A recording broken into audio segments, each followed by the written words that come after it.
roll victory. Shout out to all you guys. Once again, we got a special guest rolling with us again today. You guys know the deal, man. Let's roll. Good morning, everybody. Welcome to the Sunday panel. As Robin was alluding, we have Sports T joining us. Uncommon and Uncut have invites if they want to join the party. We've got 93Z, we've got Speam Engine, obviously Sports and Fitness Rants. We have Hoops God. And what did I have on the stage? Why would I ever put that picture up there? Well, you guys remember back when I had a bad video and I had strained my left retina, and that was why. So, like LeBron James, always a reason for failure. I thought you were being serious for a second, talking about a strain something or other. Maybe I am. Ask ESPN. ESPN will clear it up for you.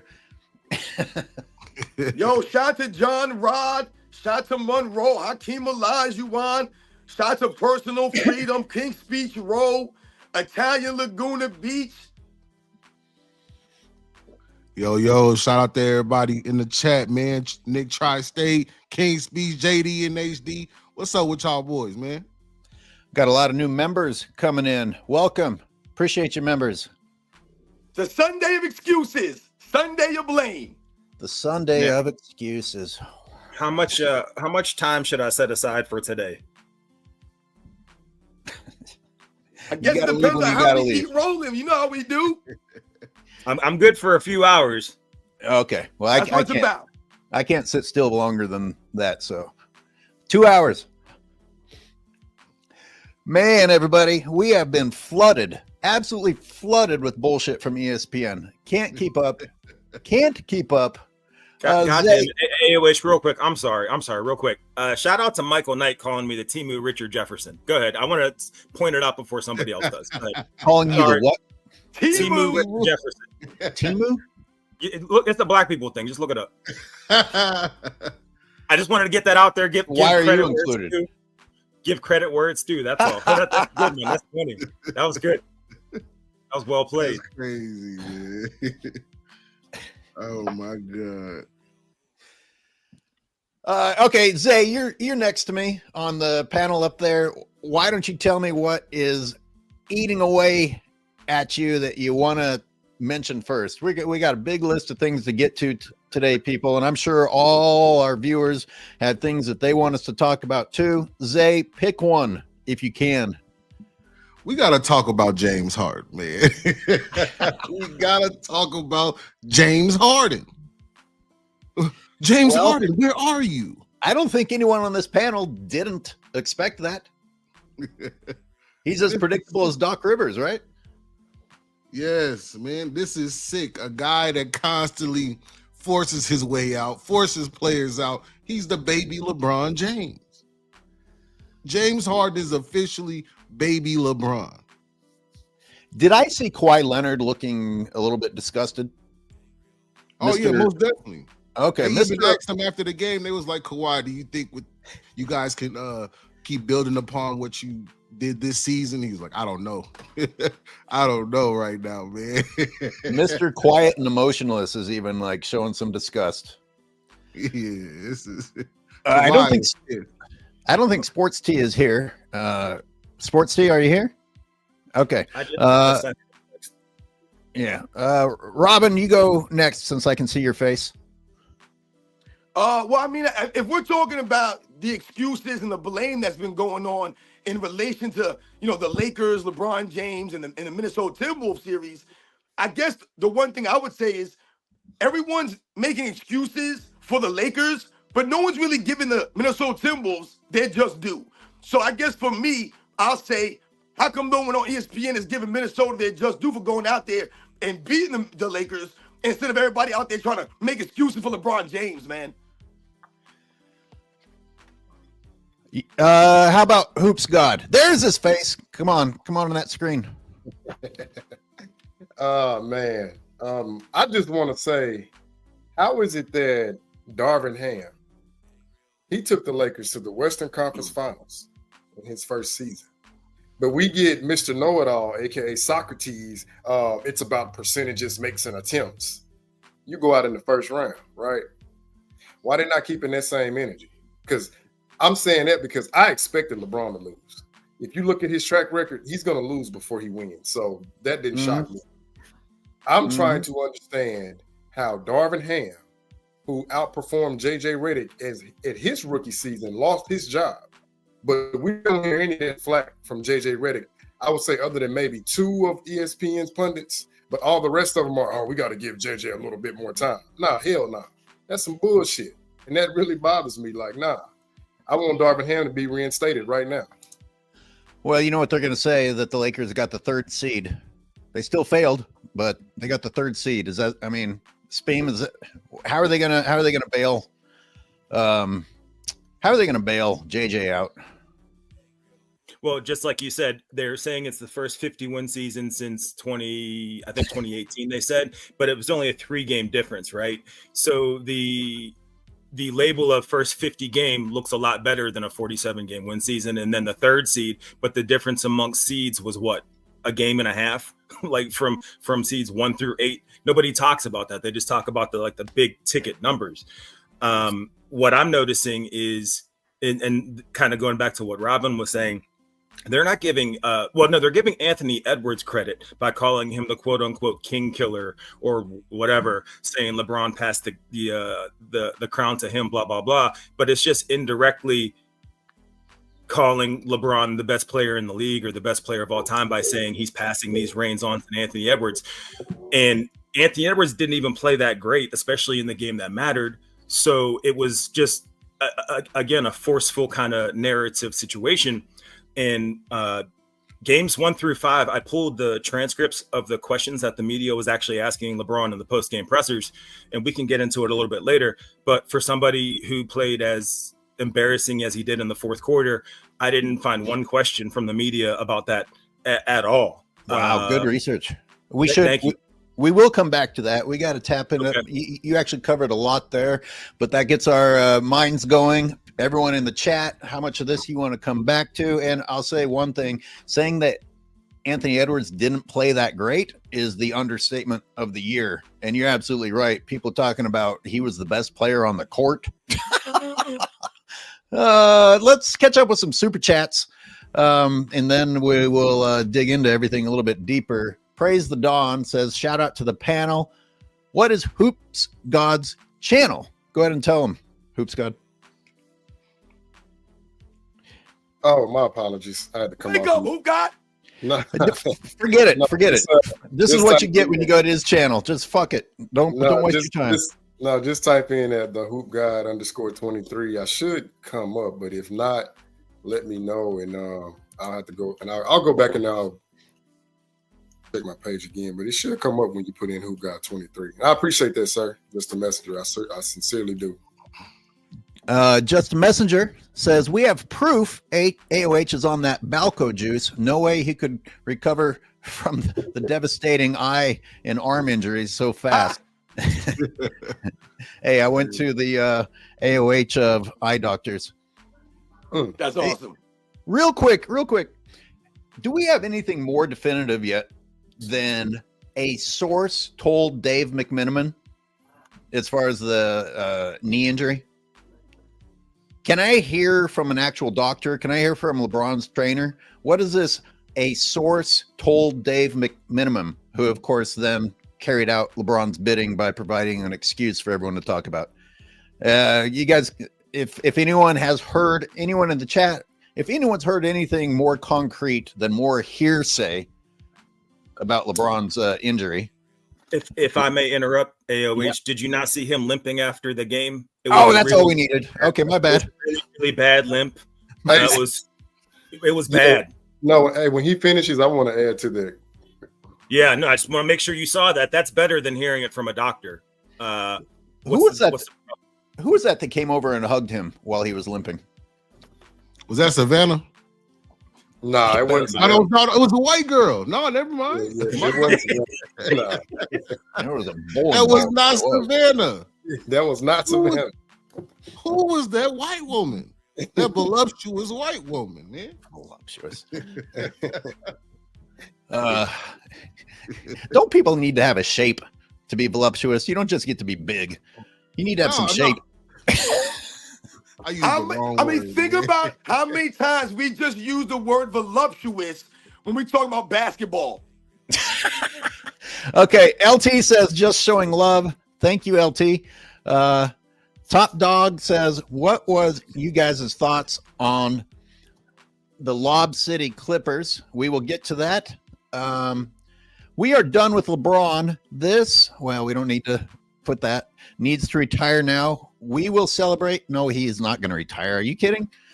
I will celebrate like it's 1999 when he announces retirement. Keep spitting that truth. I got to tell you, I can't imagine how painful the retirement tour is going to be because he looks like he's been in a retirement home for 7 years and is out there. LH, the real question we should be asking ourselves and we should be thinking about is, will LeBron James play all 82 games during that retirement ceremony, going through the whole season? Is he going to miss any of those games? Is he going to miss that glory, that moment to walk out and have, hey, LeBron James coming out his last season? How many games is he going to play that season? Sure. And he would have, the coaches that he controls will force him not to play all 82. That'll be the only reason, just like this year. Who are you guys rooting for in the playoffs? That's a good question. Geez, the great thing about when LeBron gets kicked out is that I can really sit down and concentrate on who I give a shit about. I mean, listen, the two goofballs got knocked out. James Harden and LeBron James. Yeah. Goofs. James Harden is sick, man. He's a sick man. This guy needs to stay out of the strip clubs, and I got proof that James Harden needs to stay out of the strip club. Put some respect on little game James Harden. He always shrinks in the biggest moments, okay? Respect little game James. Maybe he needs the strip clubs. Maybe he cuts out the strip clubs during the playoffs, and that's what goes wrong. Because there's no way. Do any of us think he's not going to the strip clubs in the regular season? I assume he just lives in one, like he has a basement setup situation down there. He's got a bed in the VIP. That's what I'm saying. So that's his nobody's kryptonite? talking about to answer the question. Cleveland, no, I hate to say it as a Pittsburgh guy, but the Cavs, man, that's I can't even imagine them winning a chip, but them winning one, especially without what's his face. I'm gonna try not to say his name. Without what's his face would just be beautiful. Especially the same, maybe he retires next season, and then we can just kind of put a book into all this. And I like Donovan Mitchell. He's not talked about enough for as flashy as he is. I mean, his handle's crazy. He has a jumper. He can dunk. I mean, he jumps out the building, and nobody ever talks about him. I mean, because who are they busy talking about? Even in losses, exactly. Even in failure. Yeah. But we can put Donovan Mitchell's underwear commercial on the screen if you'd like, Spam. No. Man, that shit. If we're gonna refer to shit, then we need to talk about how Robin said my name all weird during the stream. If we're I still don't recall this. Yeah. James Crute says always an excuse to leave a super chat. Hey, awesome. You can use any excuse you want. Thank you very much. Let's personal freedom. Why do they keep down Jokic? He is the king killer. Plus, why did Adrian Griffin get fired? Doc Rivers is a joke. I'm sure we'll get to that. I'm going to read Jesse Glad Saget. Jim Harden is the Michelangelo of choking and elimination games. Elimination games are his Sistine Chapel. Thank you, Jesse Glad Saget. That's a good one. And look who's here. Welcome, Sports Tea, to the Sunday panel. Good morning, everyone. Sorry for the tardy to the party. Fashionably late. I like it. Being a gentleman, I waited to open my new bottle of champagne until you were here. First round on you, man. Yeah, I'll pour everyone a glass and then proceed to drink those. I love it. Sports Tea. I asked everyone, my God, has ESPN put a bunch of shit on us to wade through? I know. I'm giving you a semi-difficult question out of everything that you've listened to and done shows on, what is eating at you the most? It's so tough, Angry Old Hood. That is the hardest question that I've had to answer, because it's all these lies we're sifting through, right? Between Mind the Game, then we're sifting through just these playoff series, right? So we have the narratives, the media working overtime right now with the lay excuses. So we have a lot to chew on, a lot to debunk, and I can't work fast enough. I have my full-time job, I have my full-time job. I can't work fast enough on this stuff. I'm still, I still have this whole show with like Shaq and a bunch of different ways that like the NBA is soft, and LeBron, from like back in 2008. I have this whole comparison show that I haven't even been able to do because of all the current nonsense that we have to cover. So I know exactly what you mean. When everybody, I'm sure they do it on your channel because these LeBron fans just like copy and paste. They don't actually think.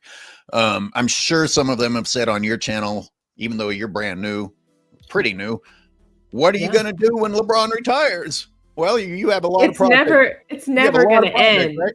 It's never going to end. So like, even when LeBron retires, it's like, he's here to stay. So we're going to have content for the rest of our lives. Because he's never going anywhere. Imagine LeBron imagine him sitting something out, anything. Right. Could you imagine that? Yep, real. LeBron ain't going anywhere. He's going to cause us pain in new ways. Look, when Caitlin Clark wins her first title, whenever that may be, he's going to be right there somehow taking credit for her title. Anything that happens. Oh no, Sports T. He's going to be sitting there telling people, I told y'all at Iowa State, man, she was the one.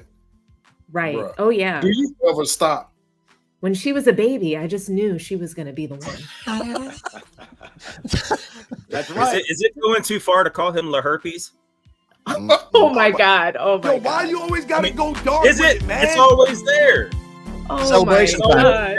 It shows up. It shows up when you least want it to. Hey, AOH, pop bottles. That's the line. Okay, that's the line we're not going to cross. Okay, got it. Okay, all right. On camera is not the time where I want to actually fail being able to open something for the first time.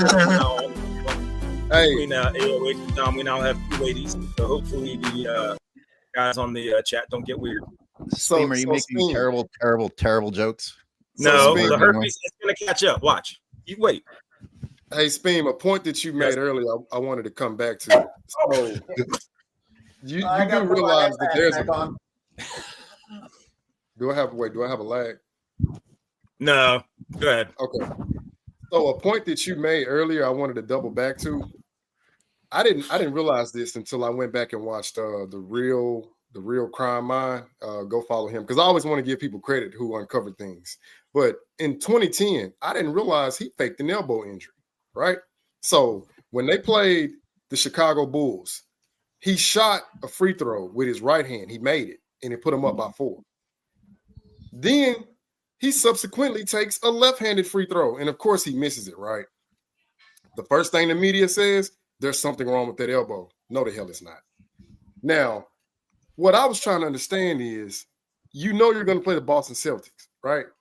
This is where he starts planting these excuses if he loses. So they go up against Boston. He plays phenomenal in game 1. No flinching, no nothing, right? He loses game 2. He starts wincing in the end of the third quarter, like grabbing at the elbow. And I'm like, oh, so he was doing this back in Cleveland the first time, right? Let's fast forward. What happened? What happened in the 2018 finals? You punched the right board, right? Okay. But from May 31st to June 8th, you didn't need a cast. Now you get swept. You got to come to the podium with Savannah's scarf wrapped around your hand, talking about you had basically a broken hand. What? Wait a minute. You lose to the Denver Nuggets. Oh, yeah. My ankle was hurt. I'm like, wait a minute, man. Was that uncut hoop that mattered? Oh, go ahead, AOH. I think it was uncut that included the elbow thing in a recent video. I had almost forgotten about that too. And it's ridiculous. I did the video about the cast thing. Do you guys see him slamming his fucking broken hand down on the podium during the press conference? Goddamn idiot. Zay, jump in here. You've been quiet for a little bit. It's just, It's sick hearing this stuff, man. It's just sick. This guy's pretending that a little DiVincenzo caused him to sprain his MCL. But this guy's supposed to be a football player. I thought he was. It happened on the flop, though. See, DiVincenzo didn't do it. The flop did it. Yeah, it had to, because there was no knee-on-knee contact. If anything, he hit the back of his knee, the softer part of the knee. You know what I mean? So it doesn't make sense to me why they saying that. If we looking back, people say, oh, why are you talking about him at 40? Well, let's talk about him at 39, 38, 37. He's 12-2. Well, 2-12. I'm sorry. 2-12 over his last 14 playoff games. What more is there to talk about? How many times have we seen him disappear? You know, it's interesting. Luka had some great games going into the playoffs. I was going back and looking at the box scores and looking at the media, and they literally said Luka puts on a masterclass. I'm just curious, was he out of shape during those games? Did he get out of shape from then to the playoffs? Because all of a sudden we're back to talking about being out of shape. And prior to that, I was hearing that LeBron James was going to be the one who was able to motivate him to be in shape. Forget all that. It's all gone. Well, that's the main reason why these guys are always contradicting themselves. Because if you're always telling a lie here, you're always putting out a narrative there, then how are you going to have the facts? How are you going to keep yourself straight? You can't. So this is why I'm always telling people, LeBron James, his entire camp, they're the George Costanzas of the NBA. Everything they're living is a lie. They can't keep up with the lies. You know, a couple of points that Hoop God made is, one, what you're talking about is how long LeBron James has been doing these kinds of things, faking the injuries. You can go back years in his career. Another point that you made, Hoop God, is that LeBron James always seems to have to let you know that he's injured. He has to let you know about these things. When a lot of the great players, they just played through these injuries, and you didn't hear about them till later on down the road. They didn't make excuses, but LeBron James always had to let you know that he was dealing with something, man. That's really, shows that he's not a true competitor like that. What's the worst faked one? That'd be an interesting question to go around the panel. I'm gonna read this super chat, but while I'm doing that, think, which of LeBron's fake injuries do you think was the most absurd and embarrassing for him to try and pull off? And everyone in the chat, you're welcome to chime in here too. It's Gemini Girl, one of our great followers. My favorite day of the week, the Sunday morning panel. I hate everything about Savannah's balding cretin of a husband. Wow. It's nice when someone meaner than me is on here. Shout out to Gemini Girl. Shout out to Gemini Girl for using the word cretin. That's great. That was a bar. He does. Wait, it's not even done. He does, in fact, have a bag of excuses. Welcome to the panel, Dominique. Oh, it's a pretty fantastic super chat. Yeah, thank you so much, Gemini Girl. Yeah, and I'm sorry, but is the back screen against what was it, the Knicks? Isn't that not the craziest fake injury ever, where he acted like he broke his neck on that back screen? They called a flagrant 2 on it was when he was playing for the Heat. Oh, Tyson Chandler screen? The Tyson Chandler back screen. Was it to me that was the worst of the worst fakes ever. Like ever. See, the reason I don't include that one is because Tyson Chandler was actually moving and hit him in the back. Obviously, he sold it. Obviously, it was exaggerated. Obviously, it was absurd. I mean, Van Gundy even called it absurd. And, these guys are paid to protect LeBron. But the ones where there's no contact at all and he makes that same motion are the worst ones to me. I'm just going to go with LeBron James being carried off with the cramps. I'm just going with that. That is insane. Hey, there's so many. Let's not get carried away, guys. Okay, let's not get carried away.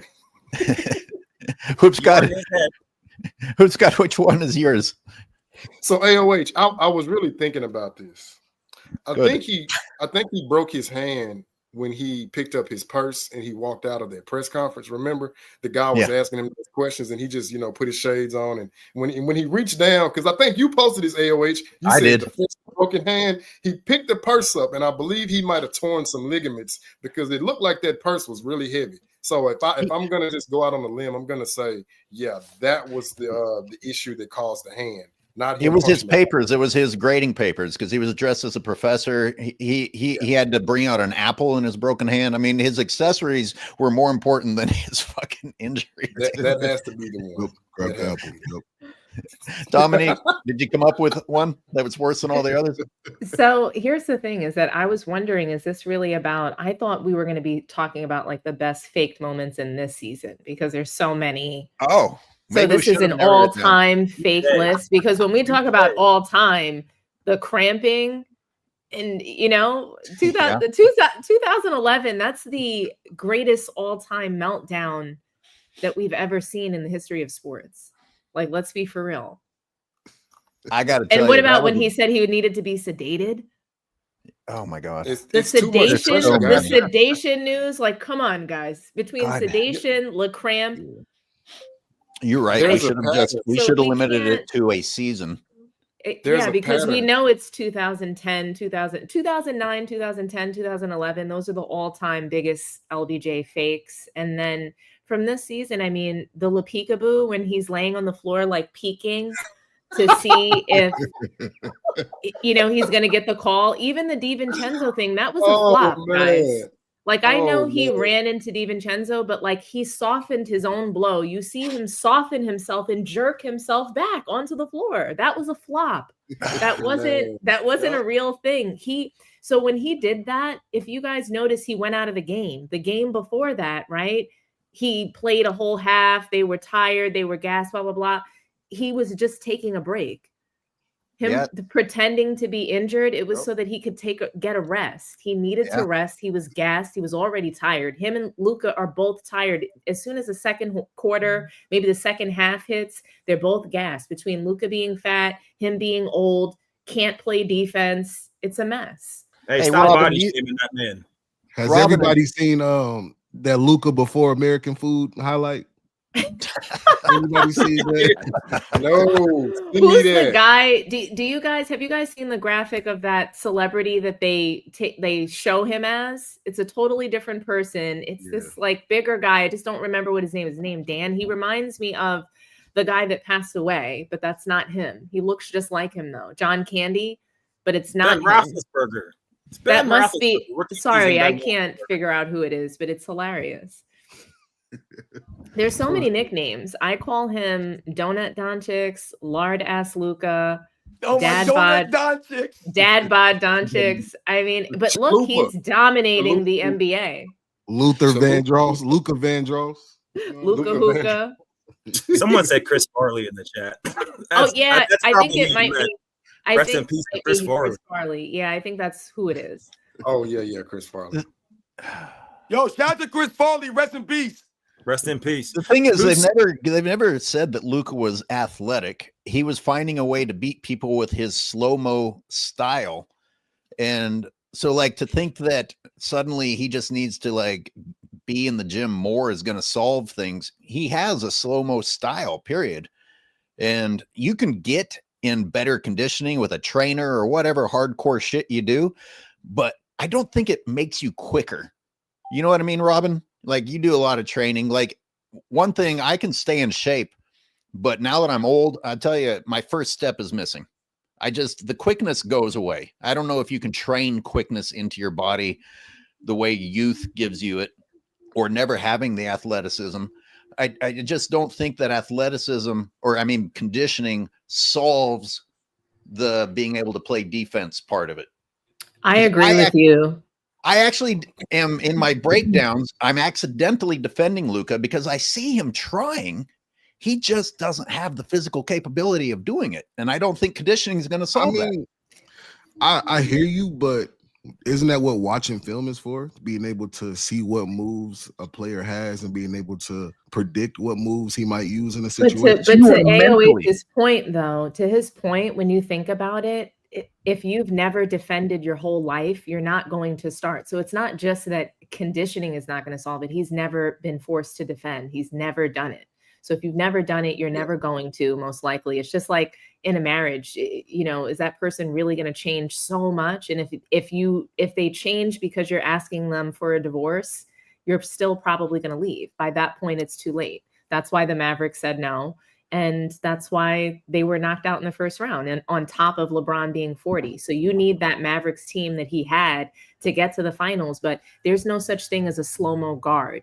That is the only thing I need to disagree with, because athletic guards are going to win titles. I've never seen a fat guard win a title. Even Jason Kidd, when he was 38, he was still playing lockdown defense with the Mavericks when he won that title with Dirk.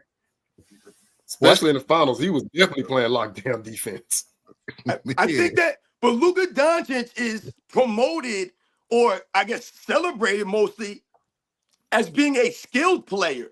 That's basically what he's, when you watch his game is predicated off of his, skills. It's not necessarily predicated off his athleticism. So when we think about his overall game and his effectiveness, it's based off of his skills, his abilities. So when we talk about, his size, 6'7" at that position is an advantage, physically. And you talk about his ball handling ability, his passing ability, his ability to shoot. Luka Doncic's thing that I'll give him credit for, is I've always seen him being a clutch time performer, a guy who's always made big time shots, has always elevated in these kind of moments. I've never really been a fan of his overall game necessarily, but I've always respected that about him. But when you watch him with LeBron James, this is the way LeBron James gets exposed, because you're not getting the best version of Luka Doncic, because you're not allowing Luka Doncic to be the best version of himself. Look at the first couple of games that he played with LeBron James. He was sitting, they said that was the first time in his career that he had gone under 20 points in 3 consecutive games. But why was that going on? Because it was Luka Doncic who was trying to figure it out. It wasn't LeBron James trying to figure it out. So these are the kinds of things that we have to think about when you talk about the overall optics of how Luka Doncic looked. Yeah, is he going to be out there guarding Anthony Edwards on defense? Hell no. That's not ever going to be his game. But that doesn't necessarily mean he's a bad player or crappy. He's getting the blame right now. Right. I mean, at some point you have to accept the accountability that you knew who you were getting, and you got rid of an incredible defensive player to bring in more offense. Now, Robin, you pointed out that there were some bumps when Luka arrived, and then they went on that winning streak. And what have I pointed out time after time after time? When Luka was allowed to be the man, they were winning. When LeBron came in and said, I want to be the leading scorer, they lost. Right. Now, so what happened between then and the playoffs? And let me add one more thing. The size thing, which is just absurd. Well, guess what? They beat the Rockets twice. The Rockets are huge. They beat the Rockets twice. How come they knew how to do that? They beat the Thunder. The Thunder aren't exactly small. And guess what? Jackson Hayes was playing in those games. All of those bench guys that the ESPN says are shit, they were playing in those wins. And playing 20, 25 minutes, not 4 minutes. Well, the difference between ESPN, why aren't real analysts asking that? Not talking about conditioning, not talking about a shitty bench. How come they were winning? What happened between then and now? And that's got to be on JJ. A shitload of that's got to be on JJ. Not just JJ, which the thing is the optics that were put out were that the keys were going to be handed to Luka, and this was going to be his team, and he was going to be empowered to be the leader. And the only time that took place is when LeBron, was hurt or tired, which was most of the time, right?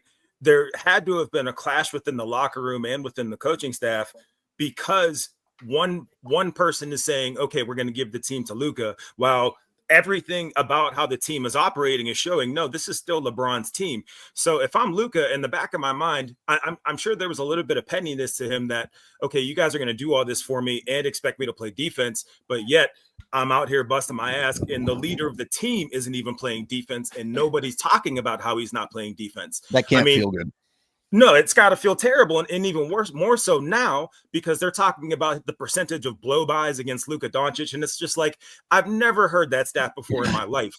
But now, all of a sudden, it's this vital piece to why the Lakers lost.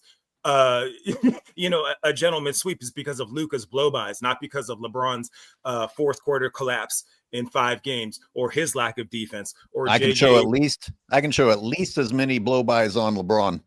And now, not one person talked about that. No. That was never even brought up. Not once. I will say this, and yes, they completely protected LeBron. It was LeBron and Rich Paul and the La Media. They decided, hey, we have to hurry up and get in front of this. We're going to have our excuses lined up.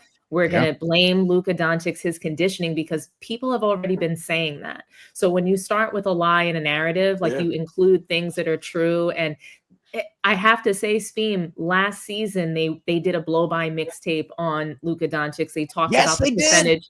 They talked about the percentage of blow-bys when they lost in the finals. So they're using his lack of conditioning, his lack of like Windhorst after the finals, he torched him. I mean, I've never seen Brian Windhorst get so angry about a player not playing defense than they did with Luka Doncic. They completely annihilated him. They annihilated him in the press the way that they did in the New York Times and Daily News for Carmelo Anthony when he was on the Knicks. Like, they torched him. So that piece is not true. But LeBron took that and was able to really use that so that he can remain scot-free and his, bum-ass GOAT legacy can be intact. Okay, so like this is another first round exit for us. Let's hurry up and get in front of that narrative, because this is 6-7 seasons, first round knockouts, playing tournaments, but early exits. So this is all under LeBron's tenure. The Boston Celtics are about to eclipse them again with probably another title, right, on LeBron's head. So all of this looks bad for his legacy, even though he's stat padding.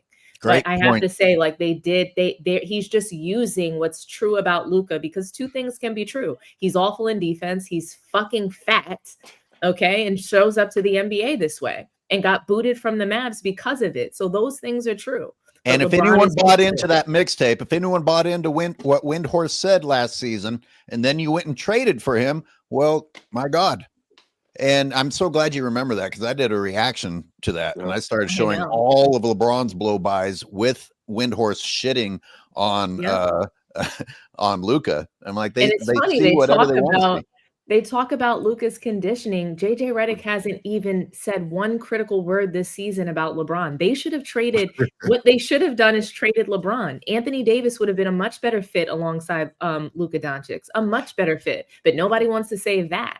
But you can't get rid of LeBron, that no trade clause. The legacy of the two franchises is an interesting point that you brought up, because, and if Kyrie hadn't gotten hurt, I've been watching Celtic City, which is pretty good series.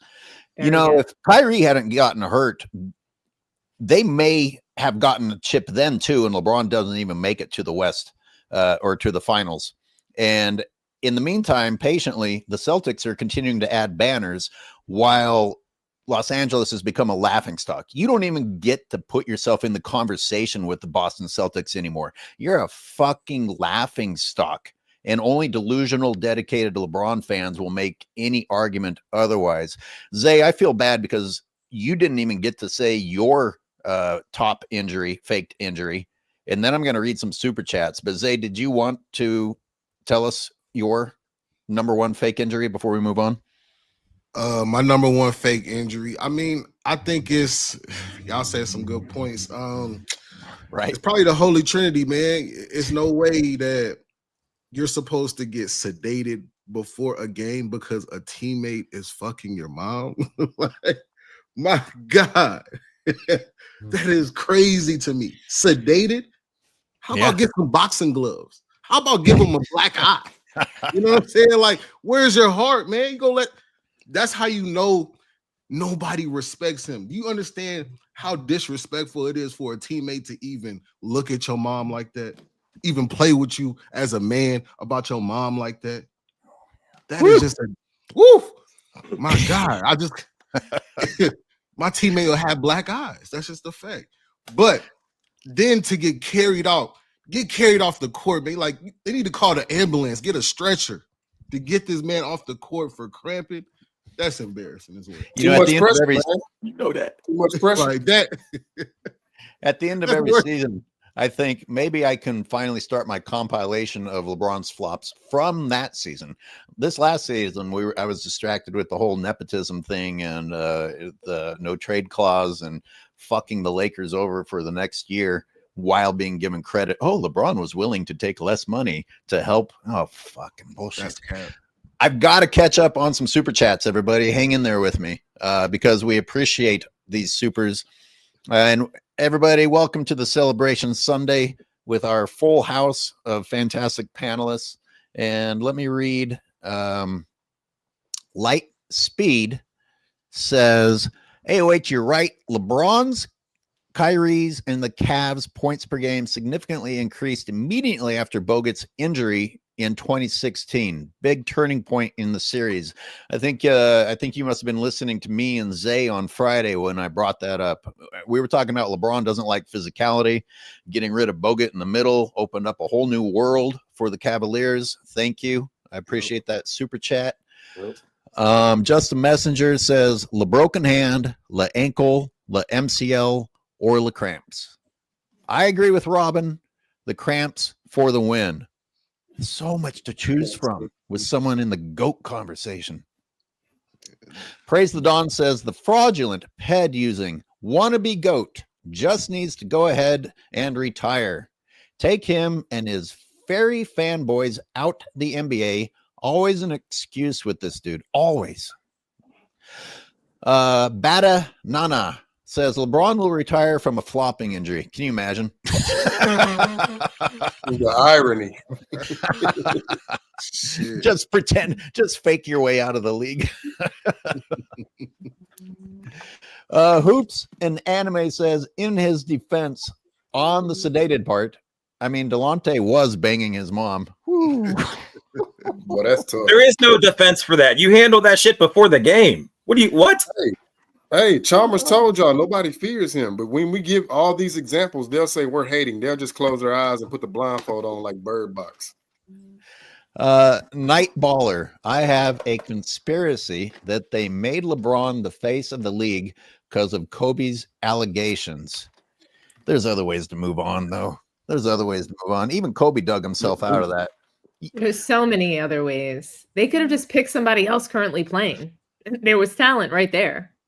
I distinctly remember that Kobe's jersey sales actually increased because people were supporting him in the middle of that, which I personally was a little disturbed by. I mean, he was accused of rape. I'm not sure that's the time to increase jersey sales, but you know, if you thought he was innocent, then in any case, the fans showed that you didn't have to abandon Kobe. I mean, hey, listen, man, some guys are not tough. Some people are just not tough, man. That's the way it is. There's no problem with that necessarily. The problem comes in for LeBron James is what we're noticing right now. We don't even know which one to pick from. We don't know which episode to decide is the worst, the flop, the acting, the fake injury. It's all the same. Rolling around, holding your head, looking on your shoulder when nothing's there. All of these things we talk about. But the problem for LeBron James is that he promotes himself and they promote him as a guy who's durable, who's tough. He walks around flexing on people. It can't be both ways, my friend. You want to be tough, then you have to actually be tough. You have to walk the walk. You can't just talk the talk. And that's the problem for LeBron James, man. What do we ask on here? Also, real quick, part of that, Robin, is that they didn't really go the whole toughness and durability route until they realized he wasn't going to get past ring number 3.5, right? Once they realized that he's not going to get any more chips, okay, well, now we have to go on this longevity tour and how tough he is. But it's like with any other bully. Yeah, you can talk about being tough, but once you get hit in the face, like that's when reality hits you. And, you know, when someone, you saw what Gobert did, right? He elbowed him so viciously in the back of the head, but LeBron is the one who initiated that contact. LeBron went into his ribs before that even took place. And look what happens. You got maybe the softest dude in the league elbowing you in the head with little to no regard because he knows that you're just gonna talk and then literally yell out of your mouth, he elbowed me, eject him, which is the softest statement I've ever heard a superstar ever say ever. So it's all about how he's being marketed. That's all. I thought toughness would mean that somebody wouldn't dare do that to you or that you would put them in their place after they do it to you. I mean, LeBron was avoiding. When I look at game 5, the breakdown and them saying LeBron was playing the 5, it looks more like he was avoiding being down there with Gobert. He didn't really do much in the realm of playing the 5 position, even though we keep hearing that they had to put LeBron in the 5 position because 100%. It was bullshit. I mean, they put him in the power forward or even the center role, it's to hide him. Because the thought process is that's because you're really primarily guarding the perimeter in today's league. So if they move him to the 4 or the 5, then they're thinking, okay, well, he can hang out and catch a long rebound and he can just blend in and hide out on defense. That's what he does. But when you have someone like Rudy Gobert, and when you take a look at this series, every single position on the floor had probably a career night against the Lakers. There was a different player that cooked them in every game. It was never Anthony Edwards. It was just somebody else every time. Yeah. Robin, I distinctly remember you screaming while we were doing the live of Game 5, who is LeBron guarding right now? And I could use that soundbite repeatedly. You don't know. It's a mystery. It's anyone's guess. Did you guys see that moment where literally, I think it was Ant-Man. I actually don't remember who came downhill, and LeBron was on them and literally pretended to be lost and ran in the other direction. Have you seen him do that multiple times in the game? It's scary. Yeah, it's literally scary. How could you be running away from defense? How could you be ducking the smoke like that and calling yourself the GOAT? And these people are out here. We're calling them, what do we call them? Blind witnesses. They're insane, delusional. I'll tell you why. Because ESPN helps them continue to live the lie. ESPN helps them stay in delusion land. ESPN literally tells these people what to think, and it's a safe haven. FYF Sports is a safe haven, as Zay finally found out. This is where I want to hear that story. I saw your comment. He said, "This is where the fanboys congregate." They're like, "No, he found us." Yeah, well, I'd like to hear about this interaction. Okay. We talked about it on Friday. Go ahead, Zay. Tell everybody what you discovered. Oh, no, I just commented on it. And everybody was like, "Oh, my God, he found us." No, this is supposed to be a safe space. Typical fanboy response. Zay going and dropping little droplets of reality on FYF Sports. So that fucks up delusion land, man. That's not nice. You have to stop, Zay, because they keep trying to come and find me. I don't go looking for these people. I want nothing to do with it. And all of a sudden I always see them sprinkled in. I'm like, can you please just leave me alone? Robin, are you here? The trick is to be a nobody like me, and then you can just talk shit. They'll never hear it, but people will laugh. That's where they keeping all the honey. That's how come the honey is always go from the stores. Hey, look, man, I gotta deal with this on a daily basis. I got a cousin that calls me at the top of the morning. You are the most patient man ever. Top of the morning. You must love your cousin something fierce, because my God, I don't know how you listen. It's insane. Your cousin's got problems. He still thinks LeBron is special, man. He still. Hey, wait, listen. I'm in a group. I'm in a group with 4 of my brothers I grew up with, and it's truly what's the word I'm looking for? It's disappointing, because I expect this from the young generation that was born after 2003. But if you're from my demographic, from the mid '80s and on up, you really gonna sit here and believe this propaganda that the media has indoctrinated you with? Are you serious? You need to snip those people. You want to know what's insane, though? What Robin said about how not everyone has to be tough and things like that. I agree with you. Tim Duncan wasn't known for being this tough guy. I mean, there were so many people that weren't known. Even when you think about David Robinson, but these were people who were very well respected in the game. Teams, players, they were in fear of playing the Spurs. They felt a fear of playing that good team, right? And even Tim Duncan, how he was able to dominate. So you don't have to be some sort of disrespectful menace or physically feared per se for, I think, teams and players to have respect for you. And I just think who has respect for the Lakers? Not one team. I mean, the Pistons, the way they came in there and beat up on the Lakers throughout the season, this season, to me, was an embarrassment. They played the worst teams throughout the league over and over again. They got lucky in some games because there were folks that were injured. They played depleted teams. So they cruised to that 50-win season. But to be then knocked out in the first round, that should show us all that it was fake news. Dominique, I want you to know, unless a channel has – Robin, don't walk away. Unless you have a channel dedicated – unless you have a channel dedicated to making fun of you, then you haven't made it yet. Robin, you've got a channel that says the Sports and Fitness Rants hater, criticizing Robin for being a hater. Oh my gosh. I just get called a couple of different names. Some folks in the audience, they'll tell me in the chat, there's a channel, what is it called? Locker Room. I don't know who they are, but shout out anybody. Don't shout out these fools. Well, there's a couple of folks that they call me names, and I'm like, I don't even think of it. So I don't know. Classy. The classic. I just wanted to say, you brought up Tim Duncan, and that was a beautiful example because Tim Duncan is literally the antithesis of LeBron James. Like you said, Tim Duncan's not about the stats, right? He's not about the flash or the pizzazz. He's about the substance, Tim Duncan. Tim Duncan, like you said, wasn't necessarily known for being a tough guy, but he played tough. He showed up. He banged down low. People were scared going against Tim Duncan because they knew he was going to show up. He wasn't going to flop around. He wasn't going to make excuses. He wasn't going to roll around on the court like a little baby. These are the kinds of things that Tim Duncan did. He led by example. He didn't have to yell and scream and all these other things. He didn't have to walk around and flex on people. He didn't need people pumping them up behind him. None of this stuff, man. I know. Do you notice the Morris twin is like LeBron's handler? Do you guys notice that the Morris twin is like his handler? But you know who else was like that, but like was considered the greatest of all time in his time was Wilt Chamberlain. He was so physically dominant, but he went out of his way to be gentle to his competition. He didn't want to hurt anybody. He was very like he could have been even more dominant if he asserted himself physically. He wanted to shoot the mid-range.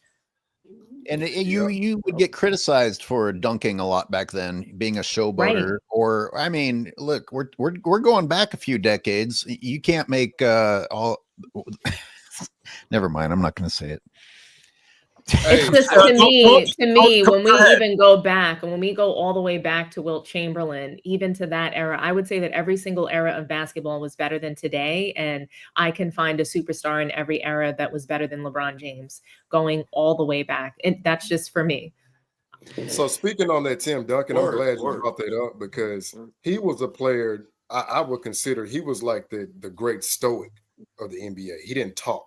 His actions did the talking. Like KG would try to get under his skin, right? And if he cannot get you to come out of character, nobody can. And I remember DeMarcus Cousins, like he was trying to talk some smack to Tim Duncan. And he told him Tim Duncan kind of gave him like 12 straight buckets, like, hey, young fella, he's telling him with his actions, you don't want to smoke with me. And I think that's where Tim Duncan got his respect from his peers because that he was true to himself. And I think that's the kind of supposed leader that, a Kevin Durant wants to be, but that it just didn't work out for him because he didn't build that. He didn't stay with OKC. I think if he stayed with OKC, he could have had that Tim Duncan silent leadership situation. But then when he jumped to Golden State and it was like he went to Steph Curry's team, it changed things, and it just became like he just wasn't a leader anymore because he did that. Zach Randolph doesn't get talked about enough as a tough guy. As a tough guy without actually talking about being tough. I go as far as to say he might be the last like legitimate tough guy that I can think of because Zach Randolph wasn't a superstar though. So when we're talking about in the vein of LeBron James, right? When we're talking about LeBron James and toughness, whether it's mental toughness, physical toughness, like we're not going to compare him to Zach Randolph, Oh, absolutely not. No, we're in the weeds if we're talking about Zach Randolph. Let me catch up on some super chats, and I'm gonna show one of my favorite callers, Dallas, but with a very disappointing super chat. Robin, this is the type of negative influence you have on people with your shout out, just Robin on your Jokic analysis, and can we jump perk? I mean, for real. Boy, I feel like jumping a lot of these ESPN guys. It's a daily battle between who I want to punch harder or punch first. Hey, AOH, give Gobert some credit. I think he done what everybody else wanted to do. Just sock him in the back of the head one good time. Yeah. People's elbow. He wanted him ejected for that. Don't forget that. He screamed the word eject him. He screamed eject him to the refs. Come on, man. Crazy. Yeah, do you remember in 2016 when Steph threw his mouthpiece and LeBron is next to Curry looking like a kid screaming to the teacher, like, look what he did! Look what he did! What a baby. He did. Curry got ejected though, right? For that? Huh? Didn't he get ejected for throwing the mouthpiece? Fouled out. Yeah. I mean, Jesus Christ, you're fouling out Steph Curry. Steph Curry. You mean to tell me the NBA didn't help? No, see, that's the type of stuff they want. Like, they'll brag about that, and it's sad. It's like you're bragging about getting the other team's best player ejected so you can have an even more cakewalk to a win. Yeah, let's talk about physicality a little bit more in the referees, because when I'm doing these breakdowns, you see LeBron James and Luka on the same team. So you see two guys that complain nonstop and expect every call.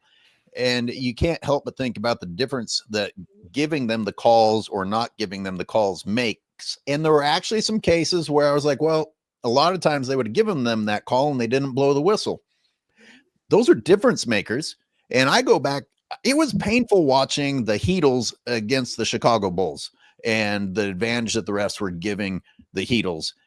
And as history goes on, people don't talk about it. People don't talk about that. They remember who won.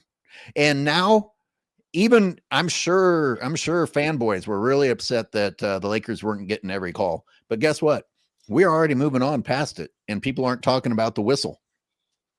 But they are talking about Luka's conditioning. I'm just saying LeBron doesn't have a legacy at all without help from the league. Nothing. I'm going to read some more super chats unless somebody has something that they're burning to say.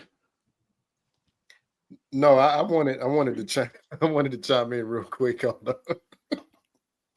the Ant-Man and LeBron going back and forth. I think we talked about this on Friday, but Sports T, I wanted your perspective. LeBron has played 22 seasons, right? How come we've never seen him go at another player the way Ant-Man was going at him in that little sequence right there? Like, we've all asked this question when Kevin Durant went to Golden State. How come you didn't have that mindset? Hey, guys, scrap the offense. I'm taking him out on defense. I don't care if I got to expend all of my energy if I score 5 points. If I can hold him to 41% shooting, let him get 55. We're going to win. No. He bows down, literally bows down to Kevin Durant and says, you got it. Ant-Man, 23, telling LeBron to his face, nah, not on my watch, player. You about to go home. How come we've never seen that? What's your I think you already know what I'm going to say. I think that's why you asked me this question. And I think it's because LeBron James is just flat out not a competitor. And it goes all the way back to when he was in middle school, when he's in high school. You know, somebody else always has to do it. A guy who was under 5 feet tall, Drew, had to win the games in high school. Wow. LeBron has always felt abandoned. He didn't have a dad. His high school coach left him and went on to greater things. He felt abandoned there. He didn't go to college, so he never got that. He never had like a father figure mentor. He never learned how to really like have like a machismo, basically. He never got that. He never learned really even what it was to be a true fan in sports. You know, you don't jump around and change your team. You don't he didn't have that male figure to really guide him, in my opinion. So he never became a fierce competitor. Somebody else always has to win. Somebody else always has to do it. Then you fast forward into the NBA. Part of why he didn't have that Ant-Man mentality, the mentality of Kevin Durant. Hey, like, I'm going to Golden State. I want to beat LeBron. I can't compete. I have to compete with his super team. So I'm going to go create my own super team. I'm going to form against him. He didn't have that competitive spirit because he couldn't do it. He was too afraid, one. And then two, he genuinely just couldn't reach the heights. So the story that he was being compared to is Michael Jordan, right? So he's being compared to 23. He comes into the league with his 23 on, and he's got to be like Michael Jordan. Every single year that he played, he's being compared to, okay, did Michael Jordan do this at this time frame, right? So Michael Jordan's story is that he had to overcome the bad boy Pistons. He kept losing. He lost to the Celtics. He lost to the Pistons. And LeBron James couldn't get past anybody, so he had to leave. He had to team up. So in order for him to he's thinking, okay, well, how do I get over the hump? How do I get to winning? I have to get there. If I don't win, the media, everybody's on my back. What can I do? I have 23 on. I've got to win. And so he had to manufacture. And because he couldn't reach the heights of Michael Jordan, because he couldn't compete, because he couldn't get out there, get the scoring titles, he couldn't do anything. He couldn't even legitimately win Rookie of the Year. Even that, should have been Carmelo Anthony. So there's never been one thing in his career that he legitimately earned. Zay, on Friday, I said, Ant-Man didn't play. Ant-Man didn't play that well, but that shoving match between him and LeBron might have been the most important thing that he did. And watching LeBron turn his head and act like nothing was happening when he didn't feel like he was winning that to me felt like a deciding moment in the series. Even just, did you guys see how Ant-Man walked around LA gallivanting, letting everybody know in the streets that, he packed them up and sent them home? LeBron James would never do something like that. And I mean, if he did, he would do it with the Morris twin because he needs protection, right? Like, he's not going to do it with some nobody from back home. You know what I mean? Like, LeBron but everyone James, watched him step to Enes Kanter, right? Because he knows he can fold Enes Kanter like a chair, right? So I mean, but more than that, a 60-year-old Stephen A. Smith, but didn't pull up to Kevin Gates, who called his wife Lamar Odom. Kevin Gates, a nobody in LeBron's world, sat courtside after calling his wife Lamar Odom, but yet he pulled up on Stephen A. Smith courtside. Yep, fanboys. I see why. 60-year-old. Zay, jump in. Why they had the I see why they had to come out with this injury, because you got Ant-Man walking the streets of Skid Row. You got him walking through Skid Row, celebrating right now. Never would have happened. I think that we can say that Anthony Edwards maybe didn't play great in the series, but I think we can say that Anthony Edwards showed up in the series. He was there, and I think that's part of the reason he didn't disappear. Why, Can I say, so like Anthony Edwards, part of the reason why I'm okay with like the Jordan comparison sometimes is because when we see him on the court, I don't see him having those LeBron James moments, even when he's playing poorly. So he could be playing like shit, but I don't see him like shrink up and look all scared and in fear. And he supposedly had panic attacks. So they've reported him as having panic attacks, like I guess on his way to a game or something like that. But what we see on the court is we see LeBron disappearing. We see him throwing himself on the floor like a petulant child with terrible twos. We see him doing these things that are just not anything that the greatest players of all time have ever done. Zay, was it your channel who says, when you look at LeBron, I don't get the feeling he's been in a real scrap in his life? I don't think he really been through a lot for real. He been sheltered. He had a white family that took him in. You know what I mean? And he did go to that private school. That could get you. That could actually get you beat up for other reasons, or get you into fights, or make you into a bully. And I think that LeBron he became a bully due to all of those things in his childhood. But really and truly, I don't think, when you think about it, he's been, coddled and told he was the greatest probably since he was like 13 years old. So what fights, what hard life has he really had since around then? I mean, not having a dad is hard and all of those things. I'm just saying, since I would say from early teenage years, he's had it pretty good, just being told you're the greatest, you're going to be the best. Yeah, he only bullies if he has an army behind him. I agree with you, Zay. This is the reason that I say if I was going to fight anybody in the NBA, it would be LeBron James. Yeah, he's gigantic, but I would fight LeBron James before I fight Dante DiVincenzo. Yeah, the most important thing with him is that he grew up without a father. And him growing up without a father, he has to be able to trust someone that is an older male to be able to listen to them and understand and take in certain critical information. If you're not able to do that, that's what you see the LeBron of today. But that's why do you think he turns to Pat McAfee and JJ Redick and Steve Nash and these people? He, for some reason, respects their opinion and their mind for the game, and not, the black champions that he's won with in the past. Yes. Don't forget the Kelsey brothers. He went on their show too. That's another one. But think about this, y'all. He'll go on the Kelsey brothers show, right? You won't even go on Shannon Sharp's show, and he goes out there and emasculates himself for you for the last 5 years. Well, maybe he is the media. You got to think he might have had a heads up about what was going on with Shay Sharp for a while.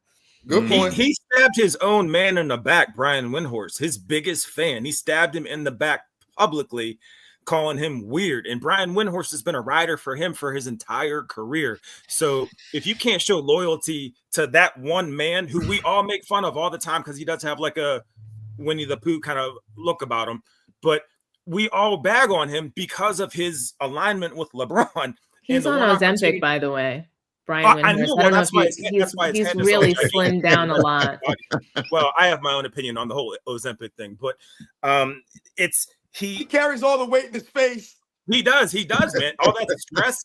Yo, that's diabolical. No, but it's true. You're going to hell on a scholarship, man.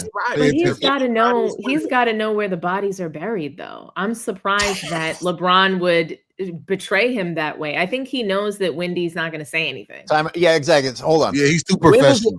When does LeBron ever face consequences? He shits on people all the time, and he never faces consequences. Did Wendy turn on him? No. Did Perkins turn on him? Although I do think that Wendy is giving more. Yeah. If you notice, though, Wendy and Perkins, they're keeping it real about the Lakers. They're not mincing words in their takes. I don't know about that. True. I don't know about that, man. Because they didn't blame LaFody James at all. I didn't hear not one ounce of criticism from them about LaFody James. Dominique, I understand what you're saying, because there were a few moments in ESPN where it sounded like someone was about to make sense, but then they moved on from it and then contradicted themselves. And then blame JJ. Literally the moment that LeBron called Wendy weird, he talked about how LeBron James basically manufactures the media. He mentioned it. He didn't like go scorched earth, but he kind of responded and was just like, LeBron James is aware of what's going on. He knows exactly what he's doing. He said, I'm not going to disrespect him, but I'm just not even going to play into it. He kind of he acknowledged. I've got to catch up on some super chats, and why don't we have some other people read them? Dom, can you see the one that's on the screen? I sure can. From Spetka Fantasy. It looks like it's in Czech, $100. I don't know what that equates to in US, but when he begged for respect, he must have been pretty hurt inside. Yeah, that's a weird moment. And to see Rob Pelinka act like something good happened in the background, it was pathetic. He was whining while winning. Oh, yeah. Just like Nick Wrong, and they all sound the same, like a bunch of crybabies whining. But Brew!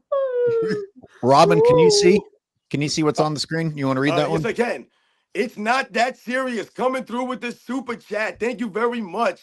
Says LeBron spends millions of dollars on his body and PEDs, allegedly, so he can withstand the impact of flopping. Yeah, and it didn't work. That last flop got him a took him out. MCL. Exactly. Why doesn't anyone have a problem with the fact that none of these injuries are confirmed? None of them. How did LeBron ever live past saying, if I do get surgery, you'll never know? Why would we never know? Why would we never know? That's so weird. At this point in his career, we're just lucky if he shows up. Do you remember what he told us? That at this point in his career, he doesn't have to answer to, he's allowed to have his shirt off pregame. At this point in his career, he shouldn't even be sitting at the preseason games. He's a good guy and he's a good teammate. So he showed up to the preseason game. But at this point in his career, he shouldn't even have to do that. And you've got people that are supposed critics of LeBron, like Stephen A. Smith, who will tell you he's earned this. He's earned the right. What his critics fucking say. LeBron James has earned the right to bring his bum-ass son, Carlton Banks, into the league. Yeah. That's when Stephen A. exposed himself that day.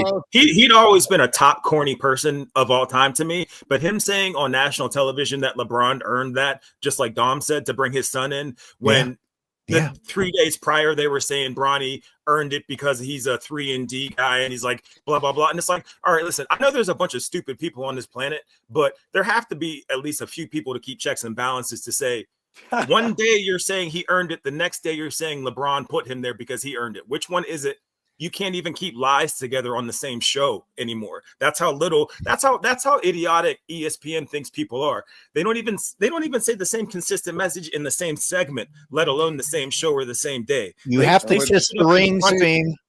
You have to kiss the ring. There's no job for you left. Sorry. But Speen, think about it. If you can't be truthful in small matters, right?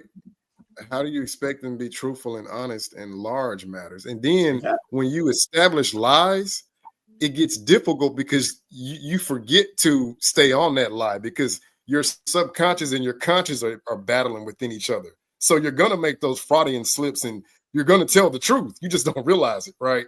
And then somebody comes back, well, you said this 3 weeks ago. and then they have to obfuscate the conversation. You know, Robin, I want you to read this one too because you're mentioned in it. Shout out to Daniel Parker. Comes through with the super chat. Did Sports and Fitness Rant say Luka Doncic? Did you? I don't believe I did. If I did, it was by accident. But Daniel Parker, I'm giving you credit for that.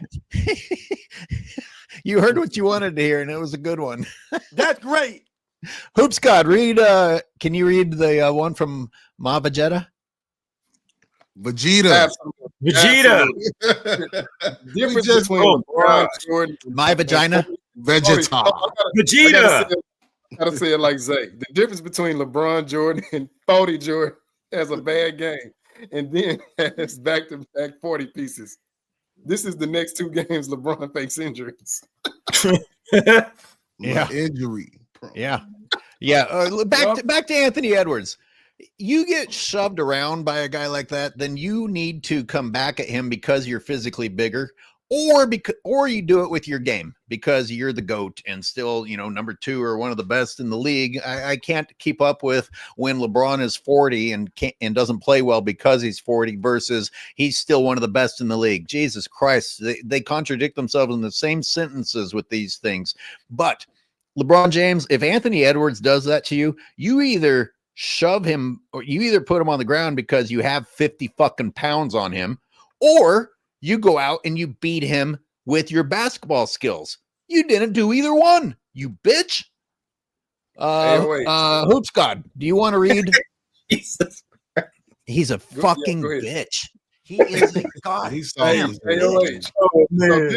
this is a term where I come from, right? It's not the size of the dog in the fight. It's the size of the fight in the dog. So. Yeah. Go ahead. Who's got? You want to read the Be Nice? I can't wait for the Sir Flop-a-Lot statue in front of ESPN headquarters. Yo, nice. That's shout out to the comments. That's man. the only place a statue belongs. They should make a statue where you can just keep knocking it over. Just walk by it, knock it over, and there's like a little mechanism that lifts itself back up. That's a good one, Steve. Outside of Shannon Sharp's house. Yep. What? Yep. Right outside Shannon Sharp's house. Just this little LeBron statue. You can just push it over, it crumbles, and then it just comes back together. You keep doing it and doing it and doing it. All right, Speem, since you had a good joke finally, comedian. Thanks. You read the next 2. Read Badanana. Badanana, shout out. LeBron's biggest fear is an in-shape Luka. Yeah, that'd be great if Luka could just get it together. And then let's see them play one-on-one. Oh, Luka would smoke him. Luka would smoke him right now. Oh, for sure. Lightspeed, shout out. Do you remember the 2009 Eastern Conference Finals? A bullshit story came out that LeBron was choking down the stretch because he was dehydrated. Yeah, only LeBron James doesn't know how to drink water. Yeah. My God. Zay, all the millions he spends on his body, he's dehydrated. he should have a built-in IV system by now with millions of dollars. That's going all the way back to 2009. Hey, LeBron, you know what? We appreciate the humor you provide for us. You fucking idiot. Millions and he's dehydrated. This is unbelievable. Zay, read this one. God. It says if the Cavs win, the franchise had it in them all along. If the Celtics win another ring, LeBron is really not a Laker. If Curry wins his 5th, he's truly the post-Kobe GOAT. Whoever wins, LeBron loses again.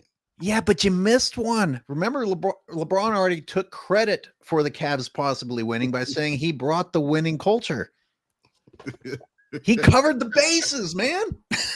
Yo, man, listen, there's a 6 degrees of separation out there for LeBron James. He's been playing for 22 seasons. We saw that with Andrew Wiggins when all those years later, he won with Steph Curry when LeBron James refused to play with him. And now we can see it once again. If Russell Westbrook wins a championship as a role player alongside Nikola Jokic, then all of a sudden this once again highlights LeBron James and his lack of ability to make the people around him. Zay, go ahead and read this one too. My brother-in-law from Timbo Slice, Patreon talk. My brother-in-law LT thinks LeBron the GOAT. Pray for him, please. I really don't want him to go through life as a fanboy. Prayers up in the chat. Prayer hands. Let me read Praise the Dawn. And LeBron is a lying jackass talking about people vandalized his home. Nobody ever did that. And I wish they did that while he's at home. Well, let's not stoop to LeBron levels and wish these things. LeBron will do it for us. LeBron will vandalize his own home. We don't have to wish on these things. Nick continues. You know what's really funny about all the Luka Doncic talk that we've mentioned so far about him not being in shape and this and that and his lack of defense or whatever the case may be? ESPN still had this man ranked number 2 coming into the season. So with all of those things that they want to bring him now, you still had him ranked that high coming into the season. So apparently it wasn't that bad. Also, all the excuses that they're making now, Kendrick Perkins, look at how many of the ESPN quote-unquote analysts picked the Lakers to win that series. Almost every single one of them, but maybe 2 or 3, did not pick the Lakers to win that series. So once again, the Lakers now are lacking depth and size and all this stuff, but all you guys were picking the Lakers in 6. You guys were picking the Lakers in 5. It's laughable. These are the professionals that we've been reduced to hearing from. Luka, Hookah, Chalupa, Wolves in 5. Man. It's the same. It's the same guys that said Austin Reeves was the best third option in the league, and now all of a sudden they lost because of him and his defense. No, Speed. Again, inconsistent messaging within the same day. How disrespectful is that to call this dude Hillbilly Kobe? And Austin Reeves is nice. No, no disrespect. Kobe from the Ozarks don't or put whatever. his name and Kobe Bryant in the same sentence. Sorry, No, I don't. That's a feel too great bad for point, though. Austin. That's a great point, Hoop God, because remember, we mentioned this earlier, and we mentioned them hyping up guys like Austin Reeves into a realm that was laughable, to a point where we were like, are the Lakers a super team all of a sudden? Because you got all these guys on the team. But now that gives them a built-in excuse because, Austin Reeves, he didn't really play that good. That's part of the reason why they lost. No, Austin Reeves was Austin Reeves. And all of a sudden, he wasn't playing to the level you guys hyped him up to be. It's almost like that comedy when Chris Rock talks about the tiger going tiger, and people are like, oh, the tiger attacked him. No, he said the tiger went tiger, man. It's the same narrative, man. Let me tell you 1 second before y'all. I just got to piggyback on that because y'all got to understand. Yes, this is a combination of them not having the roster right. They chose Bronny over Trey Jamison. They chose him over Christian Coloco. You know what I mean? They chose Bronny, right? And then the Lakers were allowed to play a whole different style of defense in the regular season. They were allowed to foul, grab jerseys, grab arms, arm bars, all that type of shit throughout the whole course of the season. And they didn't get away with that in the playoffs. Austin Reeves wasn't shooting 15 free throws in the playoffs. The game was officiated totally different. So I told I said, fanboys, you have 3 traffic cones. They're not going to be able to foul their way through the playoffs. That's not going to happen.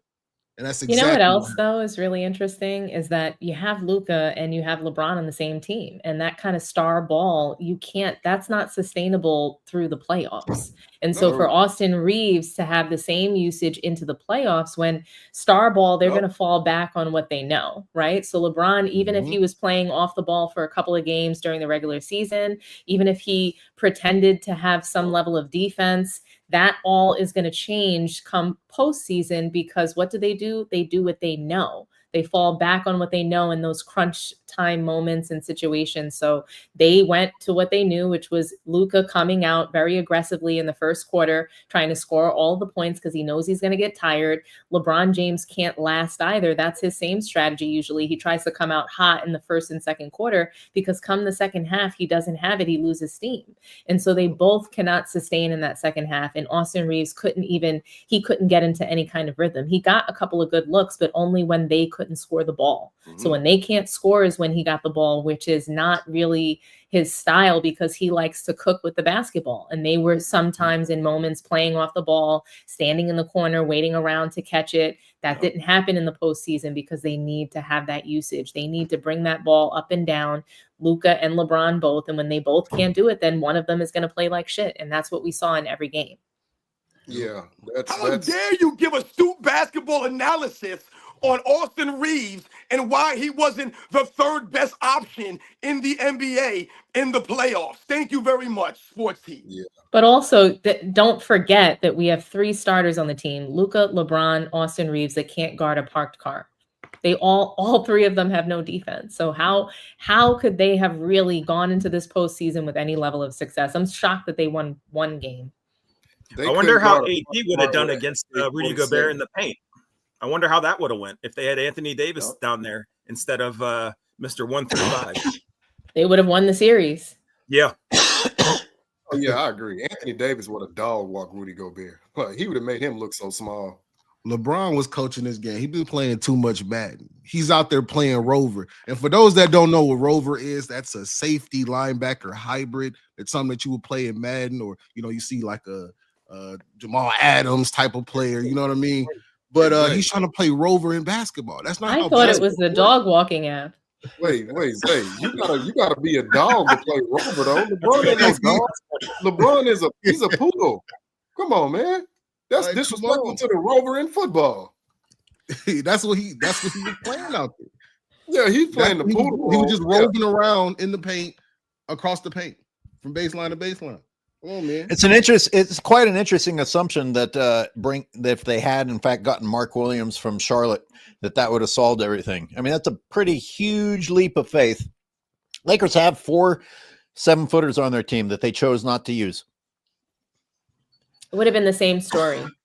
Mark Williams wouldn't have gotten in the game. JJ Redick wouldn't have trusted him. He would have trusted LeBron James more at the 5. Because if you go ahead and you put Mark Williams in the game, one of them has to sit. You can't play Austin Reeves, Luka Doncic, LeBron James. You can't play them all at the same time and then play a non-scorer at the 5. So he's got to make decisions. It's Bronny's time to shine. You guys are all wrong. He just didn't get enough time on the court in this series. He was the missing piece. You're all wrong. Oh yeah. They certainly couldn't have gotten a more serviceable backup guard or even that center that they so desperately needed, right? For the $7-8 million they're paying Bronny. Guaranteed money. And I don't know if you guys touched on this yet, but LeBron kind of sold AD out too. Actually, I think Dom, you might have mentioned this on your show with his little post-game comments about, AD said so-and-so, and now he's traded, blah, blah, blah. To me, it's like, that's a line that was crossed, because the inner workings of that, I'm sure everybody knows exactly what took place. So for you to take that little shot and then laugh about it in everyone's face was just, I don't know. Like you deserve so to get disgusting, just for that. Dude. The reason why that was disgusting is because he has a no trade clause. So the Lakers can't trade him. And it's just like, you are so awful. You can't even read the room. He's just like a pitiful person. I didn't pick up on that at first because he was mumbling like a crybaby to the extent that I was like, I don't even understand what you said. I don't think he did. I don't think LeBron, I don't know if you guys notice this, but he oftentimes will make a joke or say a comment and he doesn't even recognize or foresee the backlash that he's about to get. But he's Tommy just doesn't not have that to. bright. If you don't understand what he said, ESPN will come in and clarify it for you and clean up his mess. Mm-hmm. But that's why he has no awareness. He doesn't. He lacks a self-awareness. He cannot read the room. Why are you crying about AD getting traded? This is a question I've asked before. I'm going to ask it again.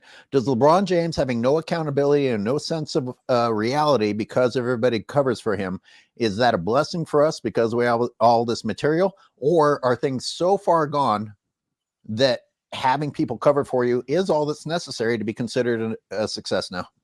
Can I answer that real quick? You go right ahead. I think that we actually get more material when he feels like he's aware of what's taking place, even when he's wrong. So to Dom's point about not being able to read the room, he thought what he was saying was so topical and comical that he felt the need to keep, kind of just like rumbling on, like you said, AOH, and just kind of just rambling, right? When he doesn't know what the hell he's talking about, which is all the time, you get comments about China where he'll say something and it's just like, well, at least somebody's there to correct him. I like it when nobody corrects him, because then we can come on here and be like, no, wait a second.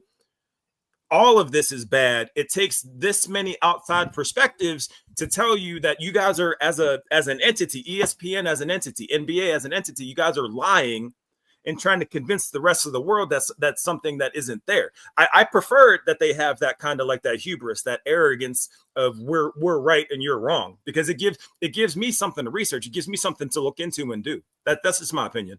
Sure, it might benefit I us. think it's a gift and a curse, though, AOH. Yeah. Like, really, I think it's a gift and a curse, because, yes, we have the content, but content is going to content. YouTube is going to YouTube. The NBA is going to NBA. The Lakers are going to Laker. So we don't need this kind of content to have a sports community and to bring people together. Basketball, sports brings people together. And LeBron, unfortunately for me, has divided the sports community. No matter what, no matter who you hated growing up, basketball has always brought people together, and it's been more divisive than I've ever seen it.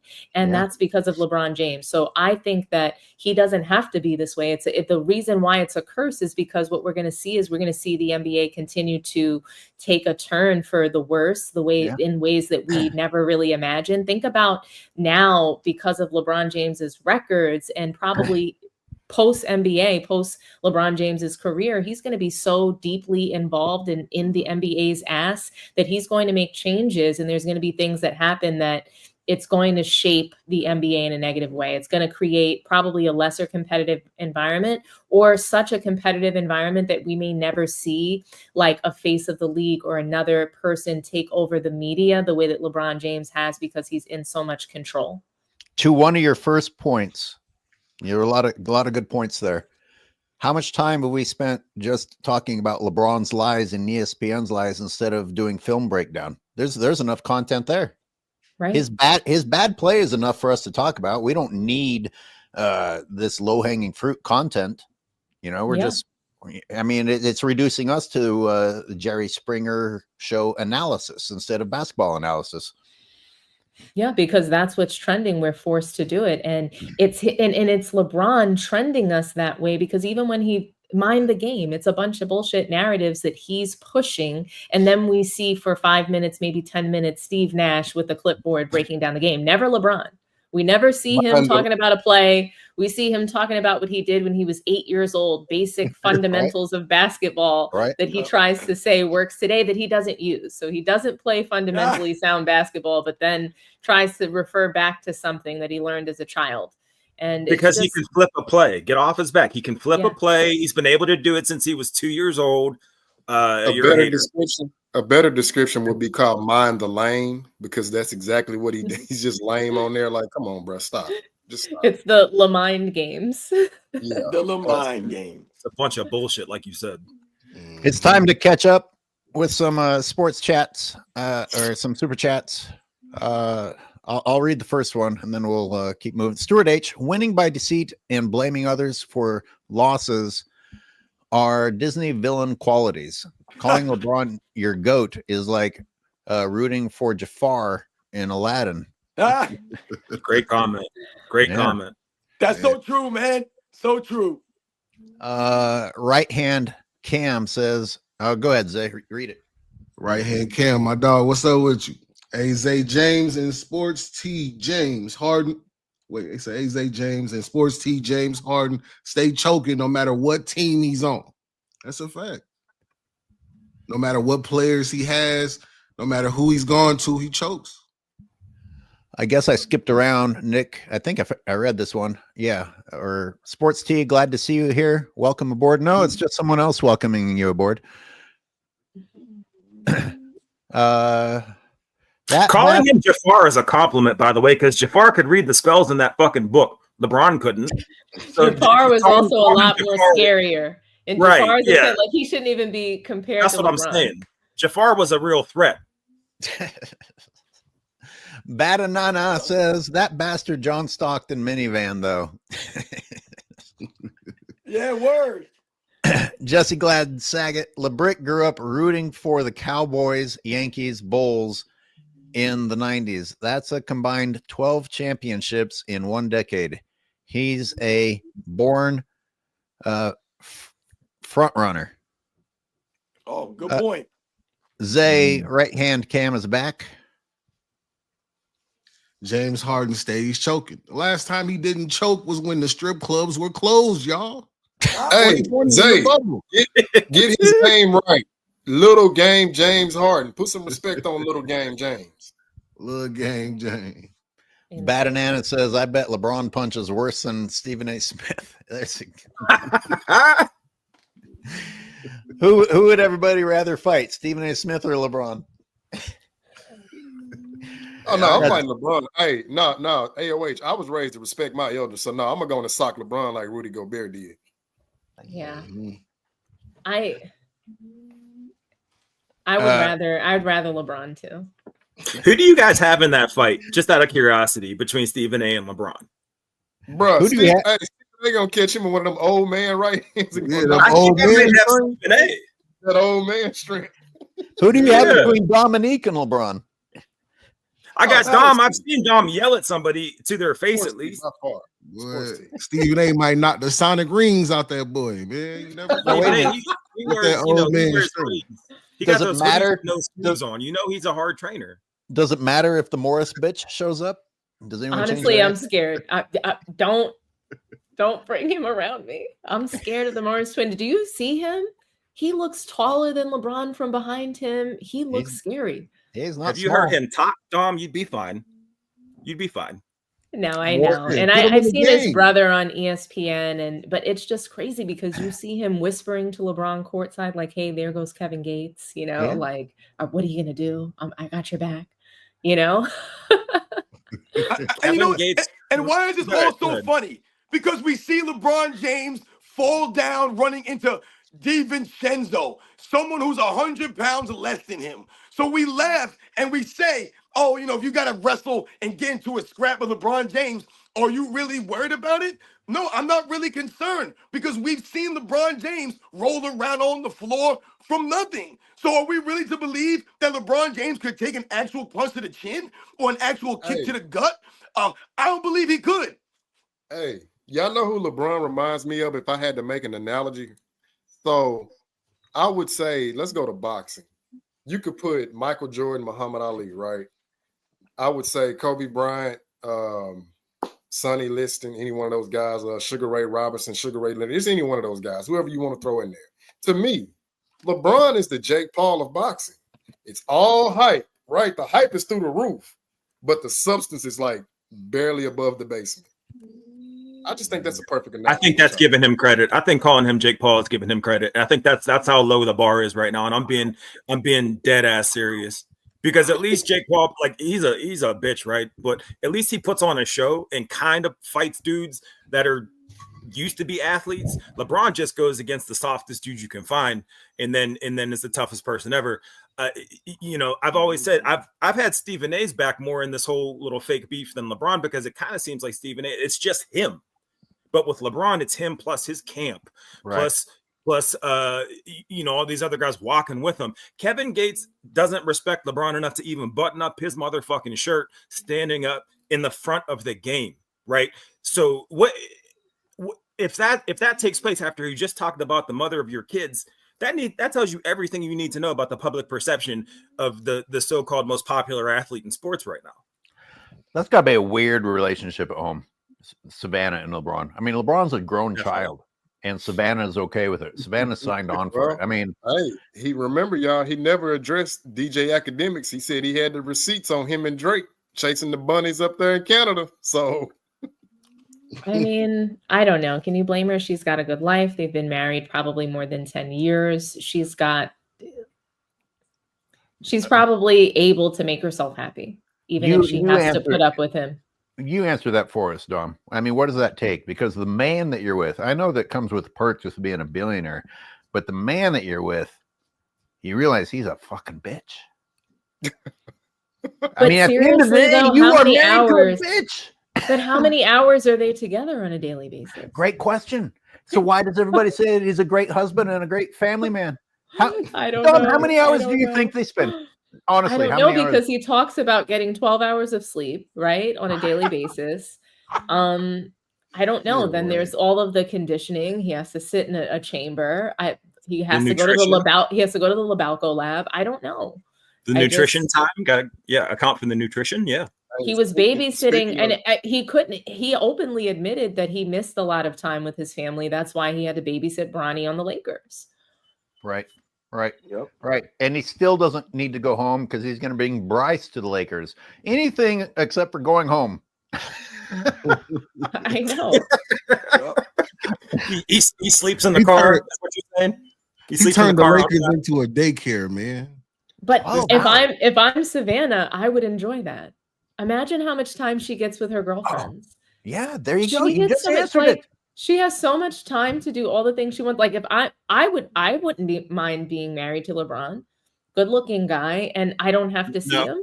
No, Did you call him a good-looking guy? no. What's LeBron's a hold on good looking second. guy. Oh. It's just like Wait a second. he's Wait a just second. got like that lace front wig thing happening. That's the only thing. I would appreciate him more You if tell he would LeBron James just good looking. if he Yeah. would go Stop bald. it right now. So if Dom, he I would don't go know. bald, I would prefer for that because it's like a confidence thing, you know. Well, But I wouldn't have to see him that much. I wouldn't have to hear him that much. All the lies that he tells is mainly to the media, not to me.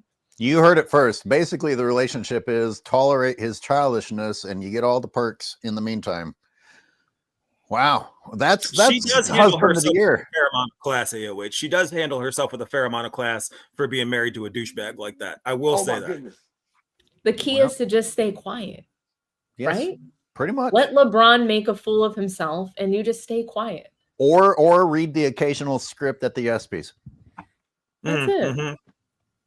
I think the only thing I remember Savannah saying is that, yeah, I'm not gonna lie, we're a dope ass family. That's the only thing I never hear her say anything. So good for her. but Bad her and body Anna. language, though. What about her body language? My bad. Before you Go ahead, Zay, jump in.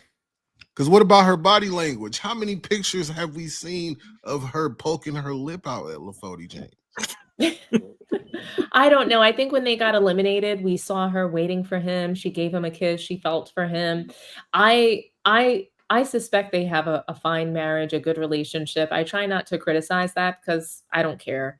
I'm concerned about what LeBron James does on the court, the kids that he inspires now to flop on the court, to manufacture, the way that we no longer have any meritocracy in the league. And you know, there's no now we don't even celebrate winning. We celebrate getting to the finals. Oh, well, Right. I got to the finals. That's the bar.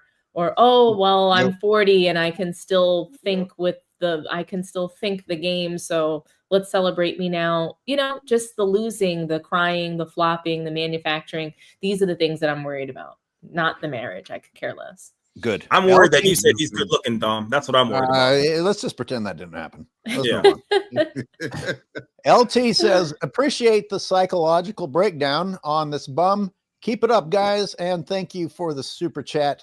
Bookmark says, James maybe once retire at 43 to outdo Kareem. Parentheses, great panel. Thank you. God only knows when LeBron is going to retire. He does less every year while they call him the most conditioned athlete in the NBA. I mean, the disrespect to the other players in the NBA with statements like that alone is a little bit mind-boggling. I'm trying to catch up. Bear with me. Josh Minus says LeBron is the GOAT of being an absolute bum. Agree. Thank you. Robin, read this one. What's that say?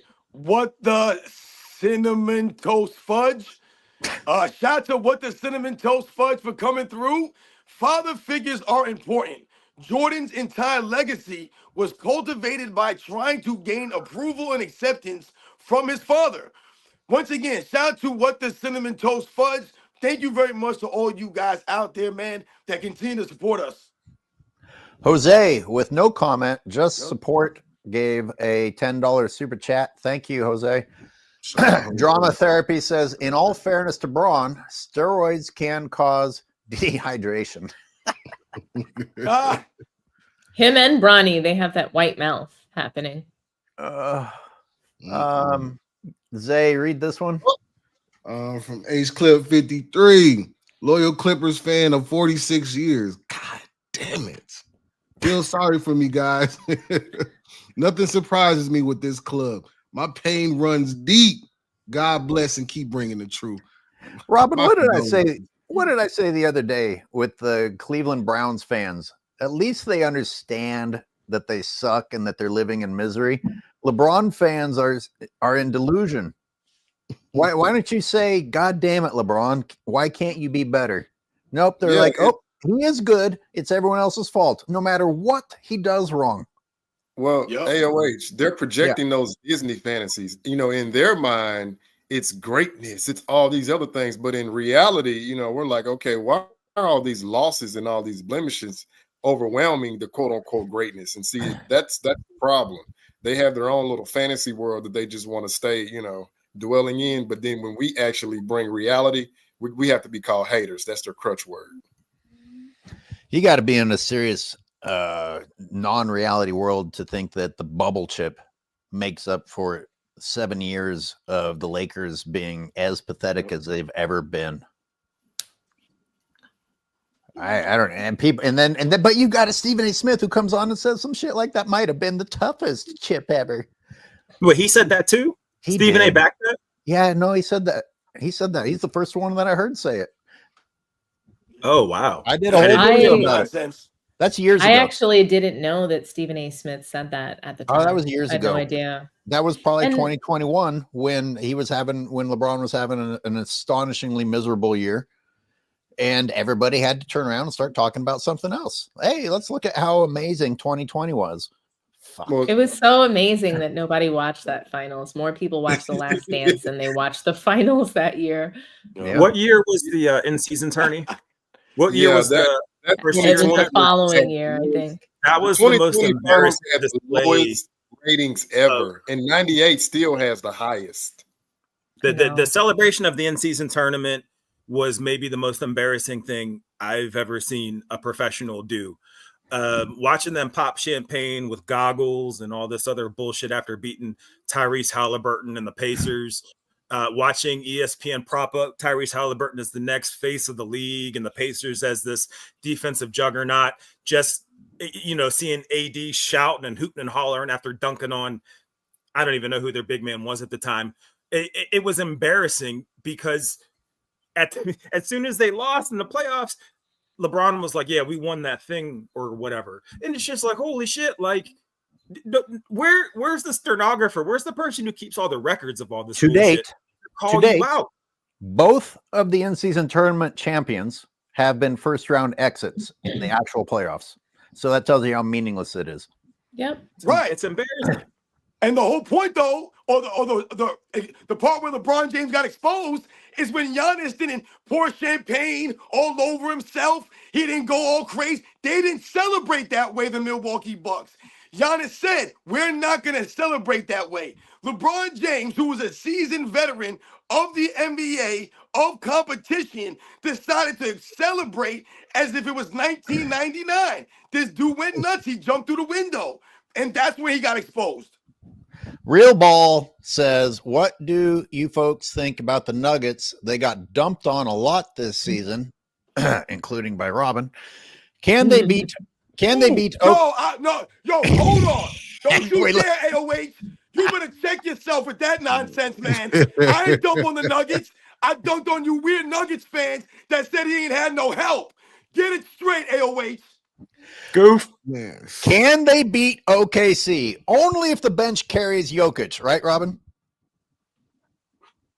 Once again, you sound real salty, AOH. Where does he Don't go? be salty, because I got the facts. I've been 100% on the money. Robin, you go off camera to lift weights? I've been 100% on the money. Here's the thing. What has Jokic done that actually pisses you off? The fans, the ESPN. Once again, you're missing the point. But you're wasting your energy. Jokic. But you waste your energy shitting on Jokic. What's Jokic done to deserve hate? Tell me where I hate it. You name me the hate. What do I say? Dude, what's he say? What do I say? Say it, wait, where? When? Tell him. When? Well, I'll read the titles of half of your last videos. Read it. Come on. You talk about You talk about Jokic being carried by the people that they say the bums. But here's the thing. Exactly. Thank you very much. You just made my point. They're not bums.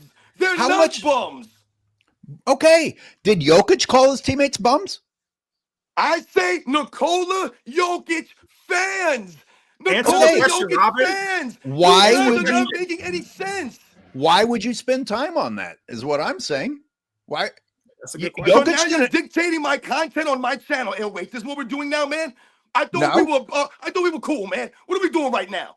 You're sounding insane. Cool. You're trying to put words in my mouth like all these people do. It don't make sense. The bottom line here is the Denver Nuggets are a good team, but not just because of Nikola Jokic, but also because of the other guys that stepped up. If you watch that series, Nikola Jokic was horrible in the fourth quarters.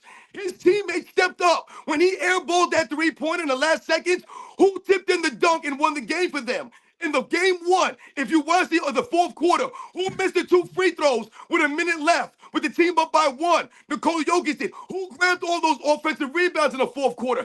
Aaron Gordon, Russell Westbrook, Jamal Murray dropped 40 points in one of those games. You fools keep telling me this dude is carrying bums. You telling me he has to play at MVP levels for them to compete or win when he did not play at MVP level, and they dominated a Clippers team in that game 7. Can we get a round of applause because Robin just did that without breathing one time? Well, Robin, just so you know, Robin, I'm with you. I think that we oftentimes, because we hate LeBron James, he's so insufferable, we can tolerate the same mistakes from other superstars that are much more likable, that are much more humble, that are much more modest. Nikola Jokic actually loves Russell Westbrook. He does not come out post-game press conference and, sort of blame him or allow for his teammates to get ragged. He never throws them under the bus. So I think that's why fans sometimes appreciate him more. And then, of course, there's the whole subconscious bias where we just tend to sort of celebrate white players that are that have a modicum of talent. So I think that we make exceptions for Nikola Jokic, Luka Doncic, because they are more likable than LeBron James. Anybody is more likable than LeBron James. The polarity that you just mentioned, Dominique, is the point. You have LeBron James, who is the reason his team loses, going out and throwing his teammates under the bus and getting protected. I haven't heard Jokic throw a teammate under the bus ever. And he doesn't always have a perfect game. I just think it's interesting that we spend any time being upset with Jokic when he himself doesn't do anything. I heard of all the people.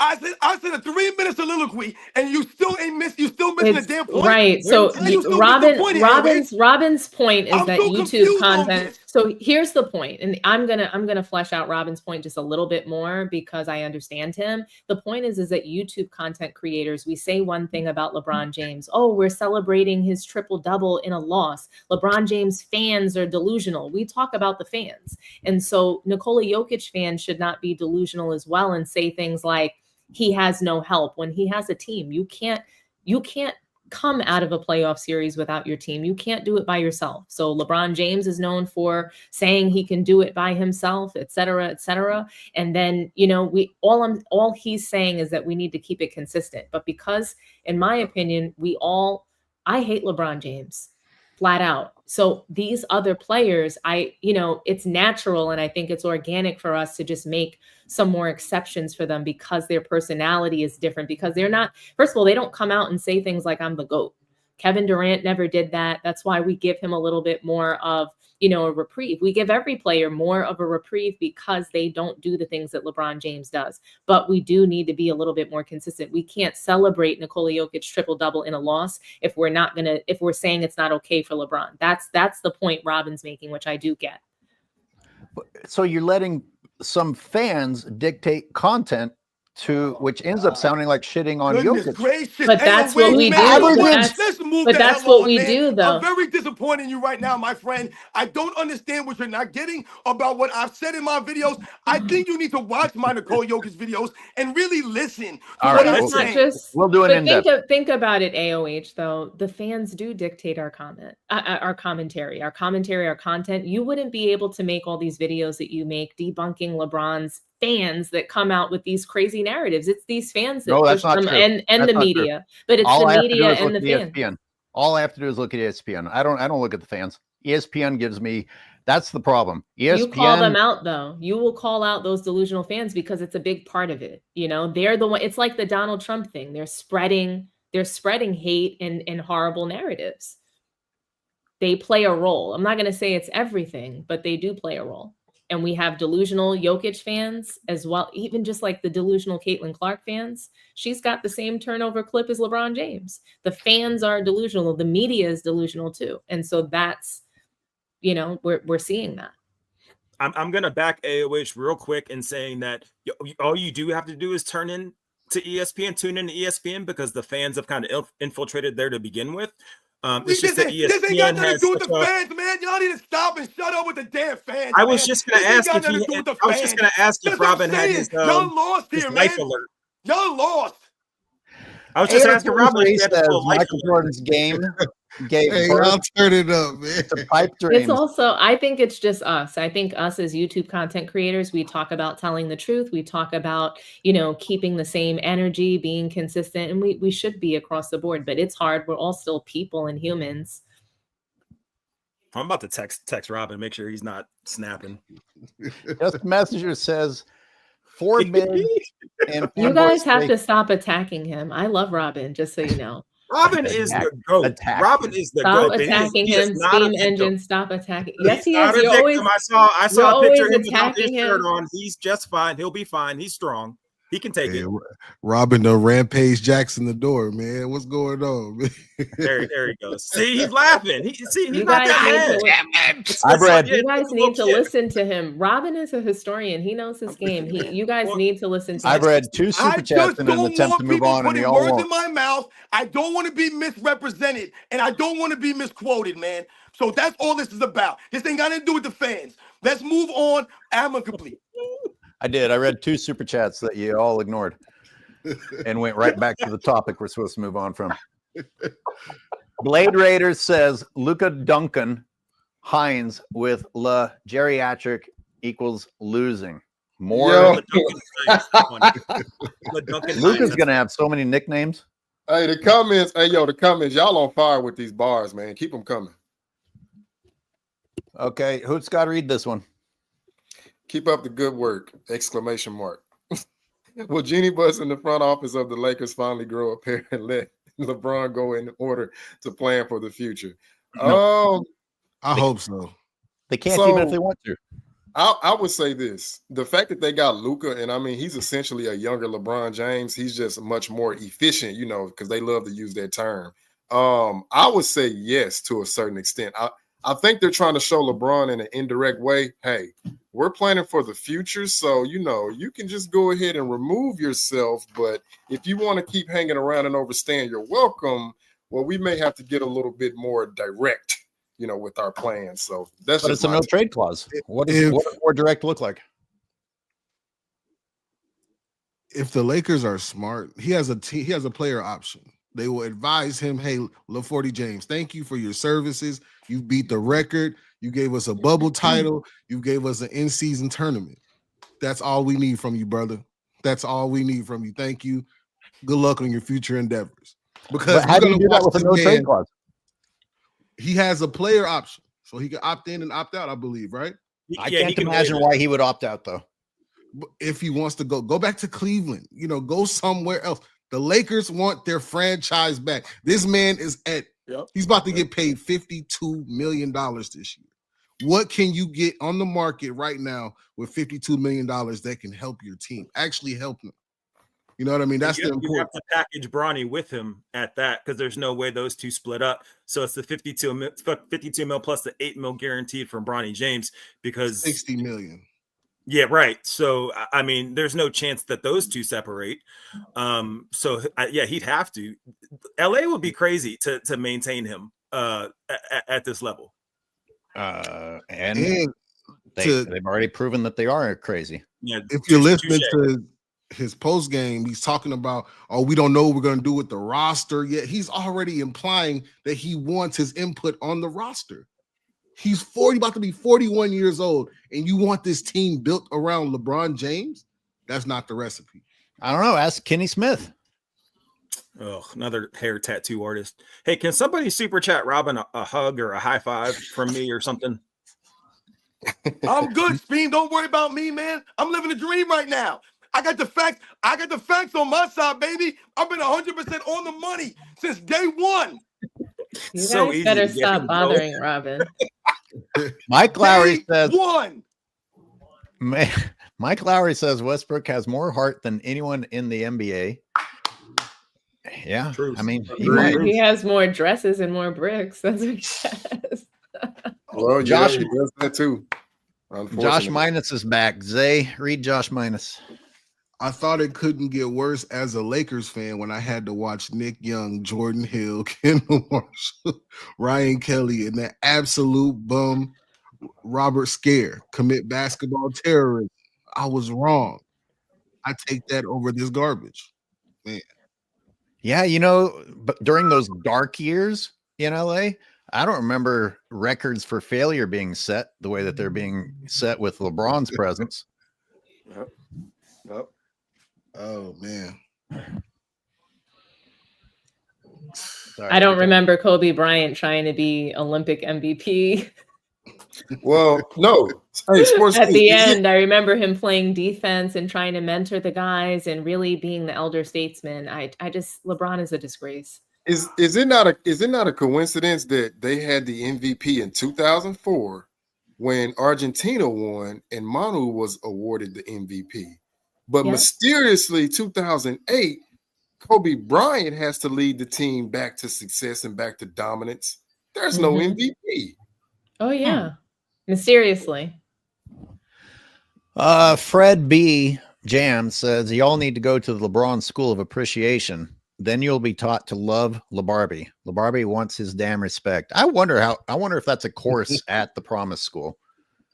I mean, he goes on these podcasts telling people that he and Steve Nash or he and JJ Redick are going to teach people how to really appreciate basketball, which is what percent of these shows has been him making excuses for himself and throwing people under the bus? 100%. I mean, throwing other people under the bus is your version of teaching people to appreciate basketball. Right, exactly. He's trying to rewrite history. Every chance LeBron James gets, he tries to rewrite history. I mean, look at Rich Paul, man, a couple weeks back. Oh, yeah, they weren't really a big three. He tries to downplay how good Chris Bosh really was. That's you rewriting history, because the reality that history actually shows that Chris Bosh actually was a really good player. Yeah, he wasn't one of the all-time, like, top 10, 20 greatest players of all time, but he was a really good player, man, when he played. But now they're trying to rewrite that history by saying, yeah, Chris Bosh wasn't really that good. No, what he had to do was once again sacrifice his game to help LeBron James win. Do you remember, though, that he also said that Boston was a big four with Ray Allen, Kevin Garnett, Paul Pierce, and Rondo? Right. But mysteriously, when Ray Allen joined the Miami Heat, they weren't a big three Ah. or a big four, right? Very By the good. way, I think Doc Rivers underachieved with that Celtics group. I agree. I think that Doc Rivers underachieved. I think that he's one of the most winningest coaches, but also one of the most, I'm going to say overrated as well. So he's overrated and also one of the most winningest. It's really interesting. Yeah. I think he's underachieved in several aspects of his career. And Boston was just one of those many, opportunities. I mean, what happened with the LA Clippers? Remember, they were supposed to be like the reincarnation of the Clippers? I think he just has an idea of how basketball is supposed to be. And when people say that he doesn't make adjustments, I agree to that point that he doesn't make adjustments. He just only makes the adjustments that he likes to make. So he thinks if this happens, then I'm going to make this adjustment. He doesn't necessarily know. He's not ready to coach today's league. He's coaching in a different time. He's still living off that Boston ring, as far as I'm concerned, this many years later. I mean, why do we have to bang on him, right? But what has Rick Carlisle, what has he done? He's living off the same ring since God only knows how long. I'm just saying that all these other coaches, we need to bring them to task too. It's not about just Doc Rivers. There's plenty of other coaches getting bumped in the first round or melting down, not making adjusted. The Grizzlies coach failed miserably. He was clipped. Mike Malone has made some pretty poor mistakes.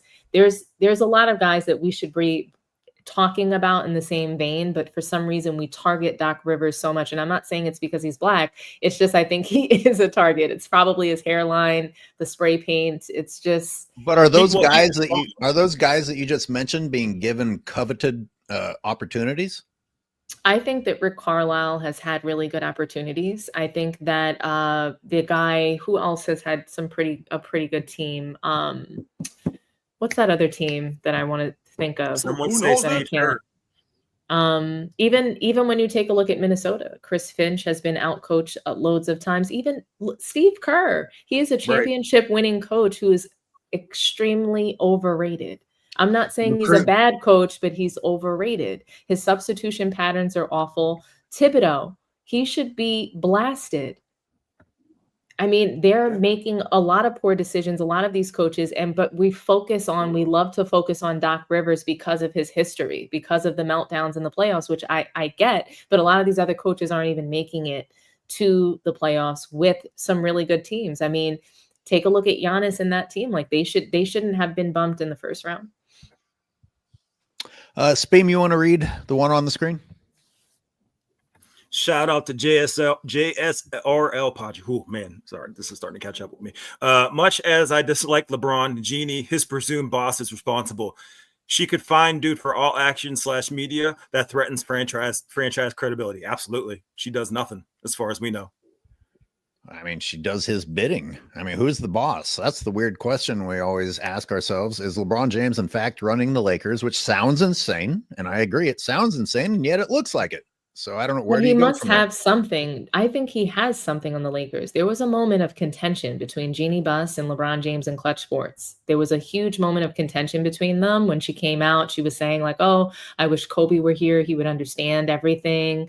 You know, she even blasted them for not being available for games. So there was a big point of contention, and something happened. And I wonder if Clutch Sports has something on Jeannie Buss, like, "Hey, I'm going to make sure that you don't get any players." Like, Rich Paul he's got the players on lock. He's got a lot of the talent in the league that he is able to move around. He could make it that the Lakers don't get new talent. He could make it that many players don't go to the Lakers. So I'm just wondering, what is it? Because something changed. What changed was LeBron. Well, I just gotta say this real quick. It's gonna be real quick, man. LeBron put his wood inside the woman. Did you remember when they were courtside and they were fondling all over LeBron? Yep. Wasn't that him and Kurt? Wasn't that Kurt Rambis' wife too? Yeah. Oh, they had the menage a trois. Oh yeah. That's gross. That is fucking disgusting. We should move past that. That's me saying that.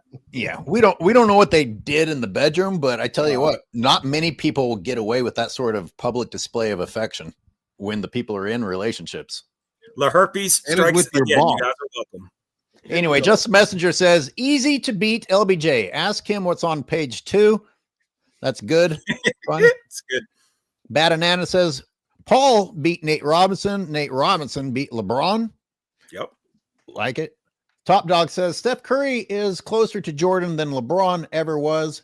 He influenced younger generations to play like him, just like Jordan did. LeBron has never done that. And people, yeah. I agree with that. If you think about it, everybody wants to play like who today? Steph Curry. The only way you can play like LeBron is if you're 6'9", 250 and run over people. Not if you're not. Well, I mean, Giannis plays like that. Giannis plays like that. He bum rushes the lane, but everybody wants to play like Steph. Well, AOH, think about this for a second. This is like, let me just go in a different direction. Jokic actually, did he not average a triple-double for the season? But we don't hear about that, right? But LeBron James has never done that. But Jokic is more efficient. But see, we don't hear that. That just gets swept under the rug for some reason. Well, we hear about when he loses. He averaged a triple-double, but if he has a triple-double when they lose, we'll hear about it. Check his stats. Jimmy James. Salty as hell. Salty comments. Jimmy James. Shaq has 5,935. Hear about it when he loses. That's hey, that's what you guys. man. That's what you guys referenced. I'm quoting you from earlier. That was really that was the game that you used, right? One quote. Shaq has. All right, Zay, you read this. From Jimmy James C. Shaq has 5,930. You're killing me, man. You guys are weird. Why? He's even interrupting you, Zay. Someone else want to tell you? Derailing. Hey, what's going on? Tom, you agree with Robin. Maybe he won't interrupt you. You want to read it? Okay. Oh, there it is. Jimmy James C. Thank you for the $4.99 super chat. Shaq has 5,935 career free throws. Steph has 4,032. Therefore, Shaq is a better free throw shooter. LeBum fan logic. Interesting. Yeah. Gotta love it. Mark, with the CA Canadian dollars $5, I expect LeBron to play 3 more seasons. I do too, unfortunately. The 27-28 season will be an insufferable farewell tour, finishing with the 28 LA Olympics. My God. Wow, that's a dark prediction that could be true. Oh, that'd be rough. You don't think he'll retire year 23? Thinking that's real clever? I don't know. I don't know. What do you guys think? That's exactly. He'll retire after his 23rd season, and Nike will make a whole campaign about it, and they'll think it's real clever. Number 23 retiring at 23rd season, blah blah blah. Just wait. If there's no farewell tour announced, it's not happening. I'm about to say he needs more time for the announcement. Oh he yeah, needs you're to have right. a whole preparation. You guys are right. Dead on with that. Sports T, you've got one there on the screen. Aw, thank you, Carlito, for the $1.99 super chat. Sports T, let's go. Talk to me nice. Hoops God, read this one. LaShannon choked that girl just to feel like a joke. You know what? I don't pre-read these. I'm not trying to set you up to have to read something awkward. I'm sorry. I'm really not. Hold on. But wait. I want to say something, guys. Okay, so hold on. There's a sentence here, right? They sound the same, but there's 2 different meanings. Because we know what LeBron does. I mean, that's just we've seen it for the last 22 years. We know that.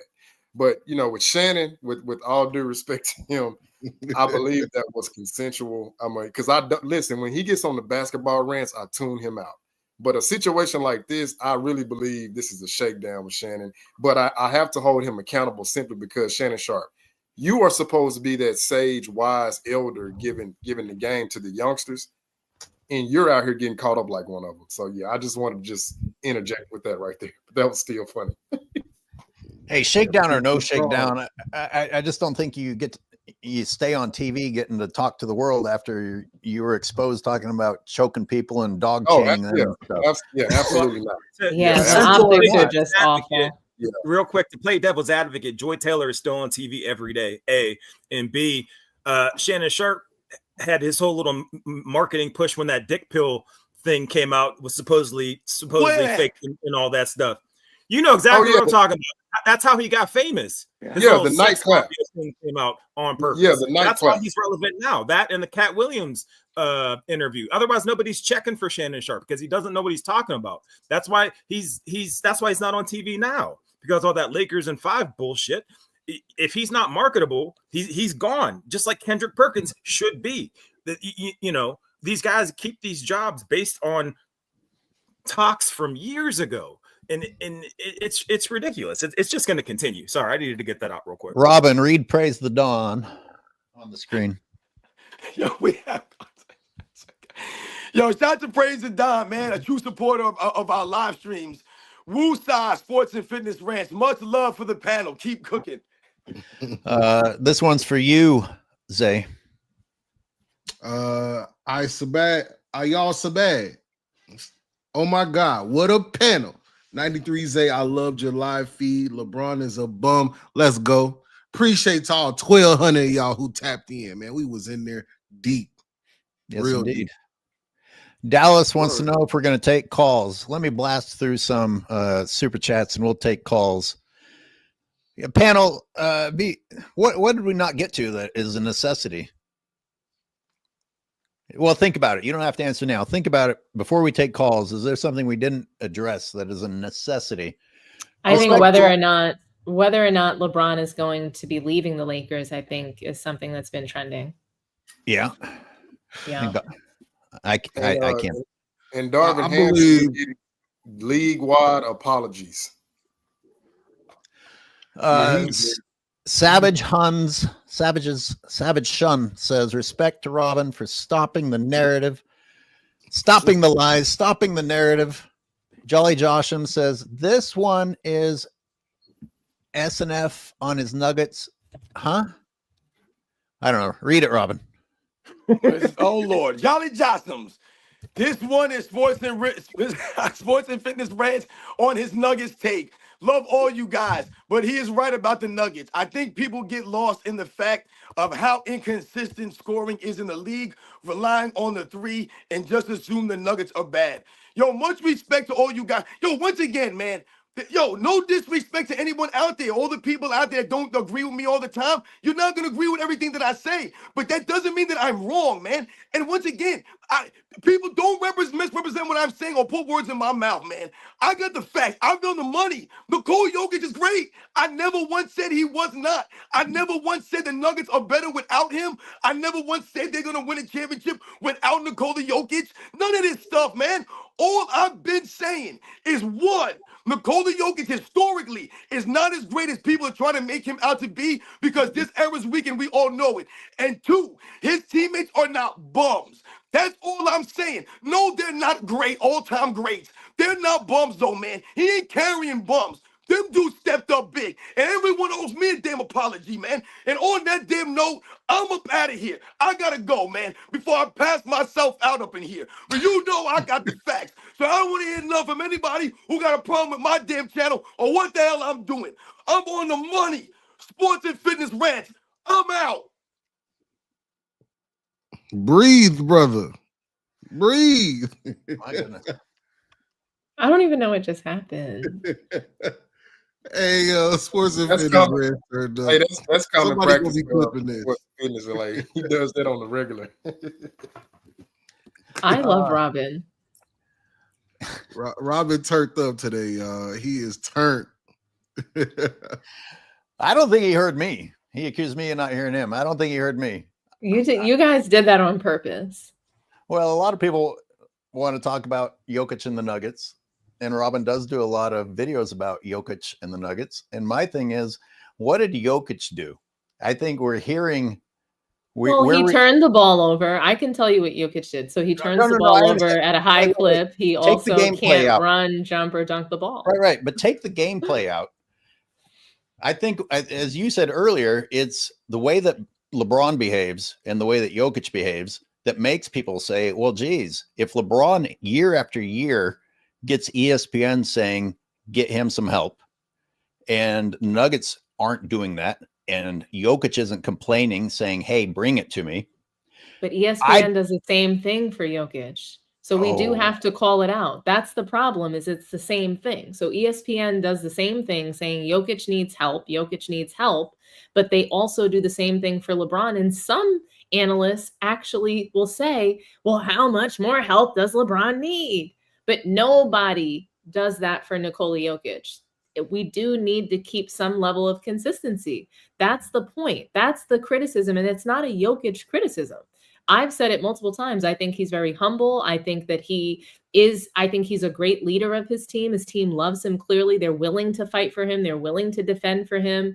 You know, that they're willing to do all of this because he seems like a really good teammate. But I still don't think my primary point is being made. We are reacting to ESPN and taking the bait and making videos or reacting negatively toward Jokic based on that. We aren't reacting to Jokic doing anything that he has said, whereas LeBron says all kinds of ridiculous horseshit. I just feel like it's almost like being tricked into spending part of the energy on Jokic when he's keeping his mouth shut. See, I don't spend the energy on Jokic. I spend the energy on the narratives and what someone said. So I will respond to that. So it's not, to me, my criticism is not Jokic based unless I'm talking about his actual game. So if I'm breaking down his game, I'm going to say, hey, he turns over the ball quite a bit. Hey, I don't think he should be bringing down the ball, et cetera, et cetera. Like, I just criticize his actual game. That's fine. And I've certainly, Robin and I have already had this conversation. I'm not comparing Jokic to one of the all-time greats. I don't even like comparing eras because they're not playing the same sport anymore. I agree with that completely. I'm with you 100%. Like, I don't think Jokic is comparable to Shaq or to Wilt Chamberlain. These comparisons should never be made. I wish we could compare them. I wish we could. They're not playing the same sport. We can't do it even if we want to. Go ahead and read this one, Sports T. You're mentioned in it. Thank you, Gary, for the $10 super chat. Let's keep the peace. Thank you, Sports T, for your calming presence and sports intellect. Salute AOH for your consistency, and salute to my man SFR for keeping that same energy. Salute Zay for your content. Hey, salute, Gary. Appreciate you.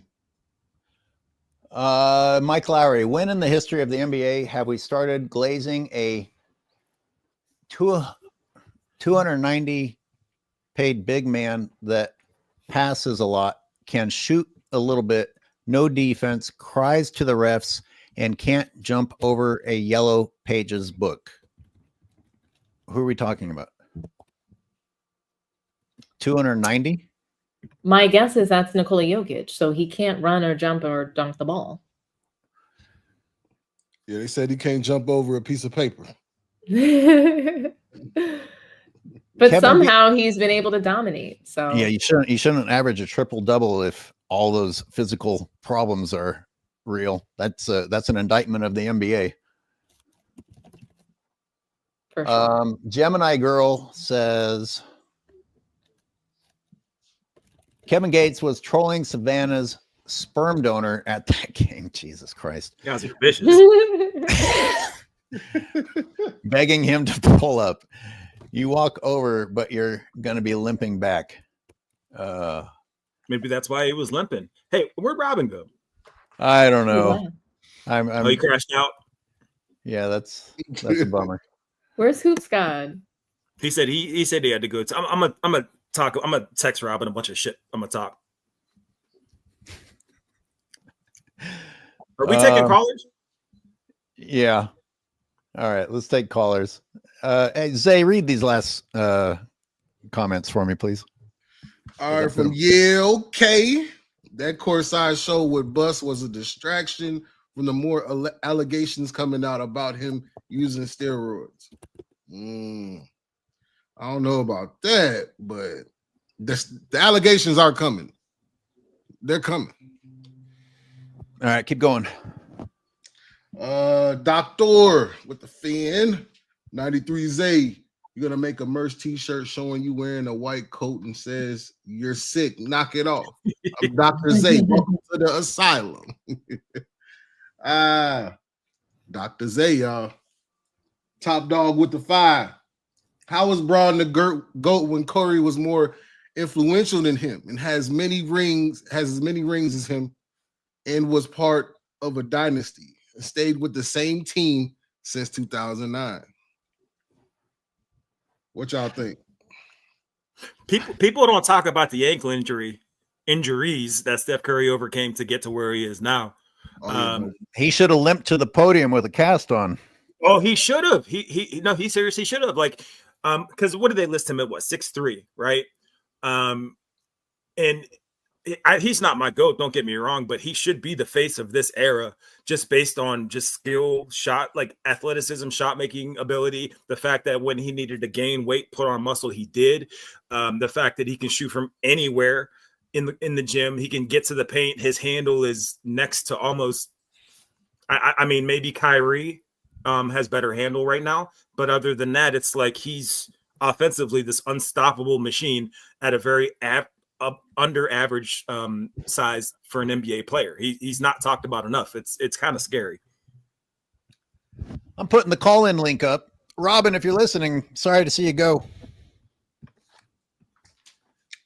Yeah, man, they disrespect the chef, man. I used to disrespect Curry. I ain't gonna lie. I used to hate them beige brothers. The beige brothers used to piss me off. Oh my God. I mean, is it really disrespect though to talk about how he crumbled in 2016 when there was some physical defense, and he's since really worked on that. So he looks much better under physical, like pressure defense, but he didn't in 2016. King's Speech, you're on first. Hey, salute guys. How you doing? Good morning. Good morning. The only Knicks fan in the world. Come on. The only Knicks fan. No, me too, Zay. Look at my background. I'm a Knicks fan. Go Knicks. How you doing, Dominique? Yeah, it's good. It's orange and blue skies right now. You know, I can't wait for Monday. Y'all still had an NBA logo on y'all streams right now. So I was on that Zesty channel last night debating. I had a debate with Mr. T Perfect, and it didn't go as planned. And I just realized something, the morning after, especially when you guys were talking about the excuses. I had 15 minutes to break down 22 years of LeBron's BS excuses, and that's damn near impossible. Like, it's been 22 years. Like, I go back to 04. The teammates didn't like me. 05, even though he had an all-star, couldn't make the playoffs. 06, Wade, it was Wade's time. 07, they guarded me 5-on-1. The last 7 years of injury excuses, I knew I was waiting for one to come out, because it did. When he left the court, there was no limp. Then we see the backstage. I mean, we see the going back to the locker room. All of a sudden, he's limping to his family. Okay, so now we have a mysterious MCL injury that he would have needed a month to recover from.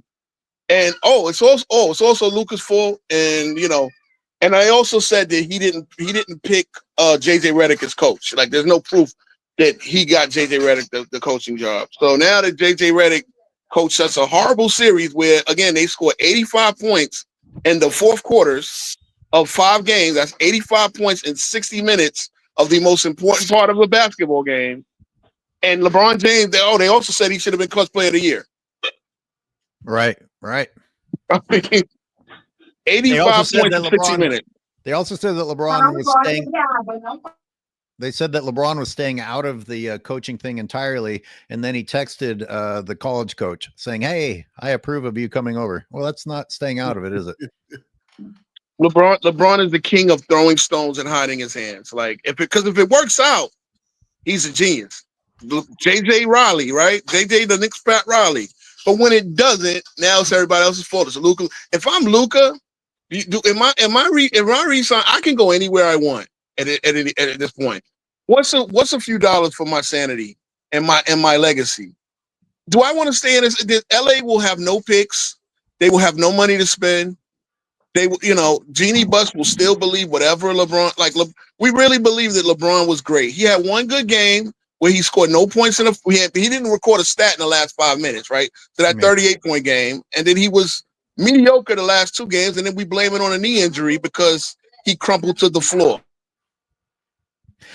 Hey, as usual, great stuff, King's Speech. I'm keeping everyone short because the waiting room is already full. Appreciate you calling in. Salute, guys. All right. Cool. See, Haas is next. He's not going to let me cut him off. Haas, you gotta execute some willpower here because we got a lot of people that want to talk today. Haas, you're on. Salute, AOH. I've been holding my tongue about this for a few months now, because when the trade happened, I thought it would have been a fair trade if Dallas had gotten one first-round pick, at least one first-round pick, even possibly 2 first-round picks. I think it would have been a fair deal. Yeah, so I think the Lakers fleeced that trade. Yeah. But secretly, sort of privately, I was happy to see that trade, and here's why. Because I knew, based on the past experiences and based on my understanding of basketball, that LeBron James was going to make Luka worse. Yeah. Not just average, not just like average, but he was going to make Luka demonstrably worse. And that's exactly what happened. LeBron made Chris Bosh worse. LeBron made Kevin Love worse. LeBron made Luka Doncic actually worse as a basketball player. And I want to expound just a little bit on that, because there's a reason why this happens, okay? The reason why this happens is because LeBron James is a one-trick pony in much of the same way that Shaq was a one-trick pony. LeBron gets his stuff from 0 to 3 feet from the rim, just like Shaq got his from 0 to 3 feet from the rim. Outside 3 feet from the rim, LeBron's below league average. You can go to basketballreference.com, scroll down. There's stats about field goal percentage based on distance from the rim. Outside 3 feet from the rim, even 3 to 10 feet, LeBron is below league average. Yeah. So like Shaquille O'Neal, LeBron gets his stuff at the rim. So what does that mean? That means LeBron's a one-trick pony where he's used the soft defensive rules of the league, and he's taken advantage of those. And what happens is he gets a screen set, so he gets switched onto a smaller guard. Yeah. Then he steamrolls that guard to the rack, and he gets a layup or a dunk. That's what he's done his whole career. He's a one-trick pony, and it's impossible for other stars in the league to coexist with that dynamic of a basketball game because that's not really a flow of an entire offense. That's a one trick for LeBron's, for LeBron's bitch ass, and he has nothing else to his bag.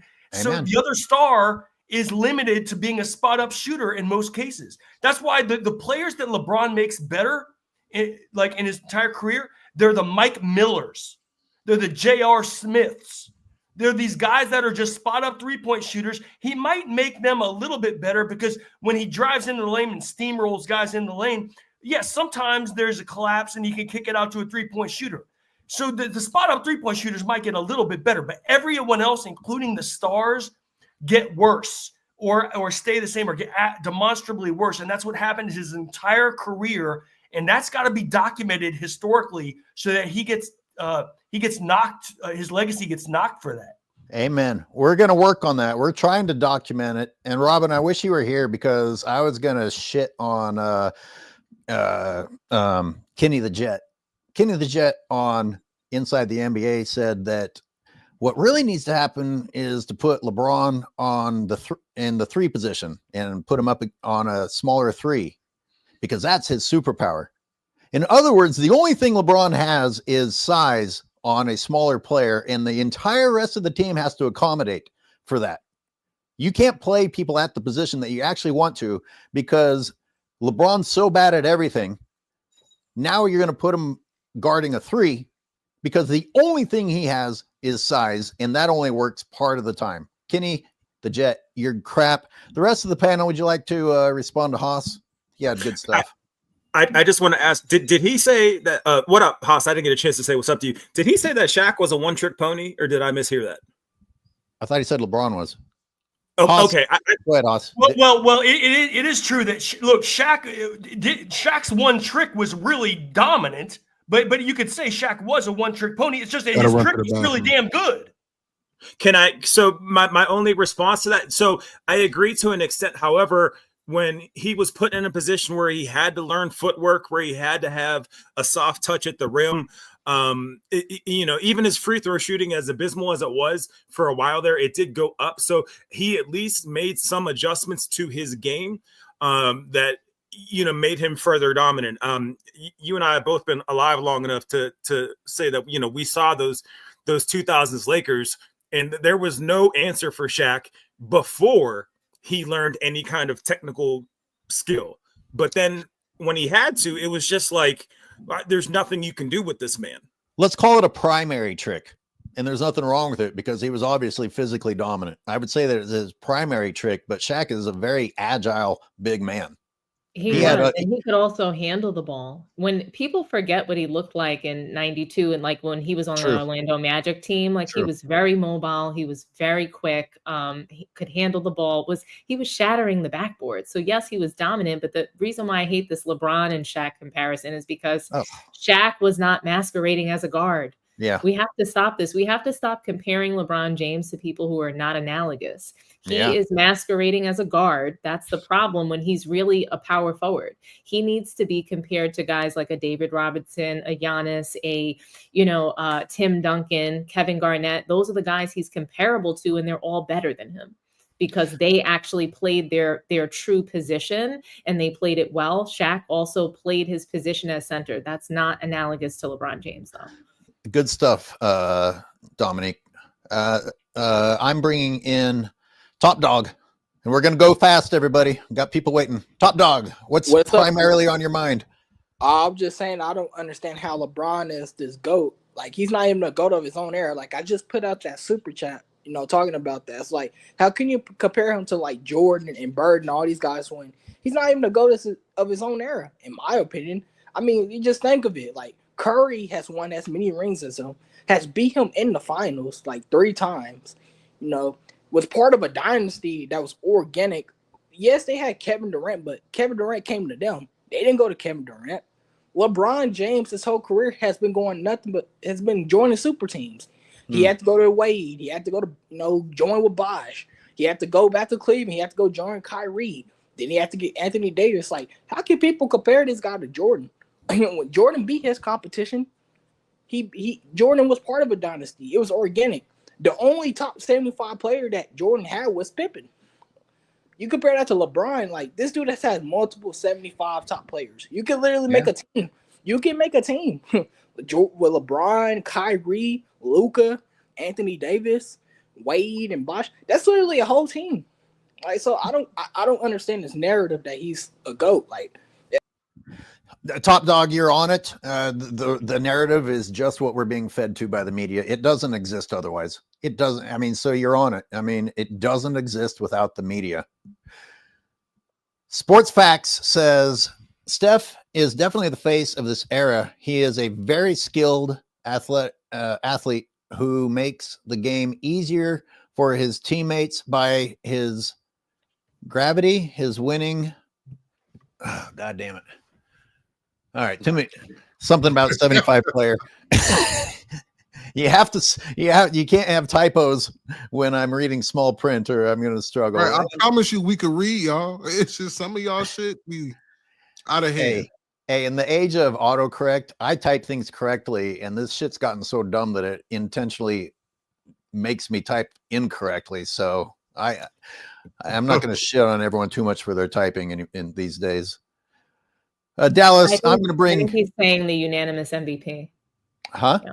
I think he's calling out, like, the fact that Steph Curry won the unanimous MVP over LeBron James, which I think is something that's really, so Paul Pierce talked about that, how, like, okay, well, if Steph Curry were to win a 5th ring this year or whenever, that would mean that he should be really in that conversation with Michael Jordan. I disagree to that point. I don't think anybody from this era should be compared to any past greats. Anybody from 2003 and beyond has nothing to do with any of those guys that played before. Totally different sport, to your point, AOH. But Steph Curry, to not even be able to get one single MVP vote, and you're supposed to be the GOAT, for there to be a debate or for there to be another player that's considered the best any year that you've played in your prime is, to me, you cannot be considered the GOAT. You can't be considered the greatest of all time if people in your era are dominating. And just like Steph Curry was a unanimous MVP. LeBron did not get one single vote in his prime. Well, the thing is, like, somehow LeBron surpassed Kobe, and Kobe has more rings. So if Steph gets another ring, if you can shit on Kobe, why can't you shit on Steph? I know, like, if you have the power to do that and the media is pushing that, it's absolutely insane. That's why we have to be here to consistently speak out against it. We can't talk about real basketball. We have to just, combat these lies every day. Dallas, you're on. Hey, what's up, guys? I'll be quick.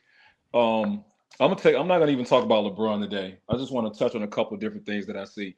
One of them is the whole Anthony Edwards thing. I like Anthony Edwards' game, but it's still questioned there for me.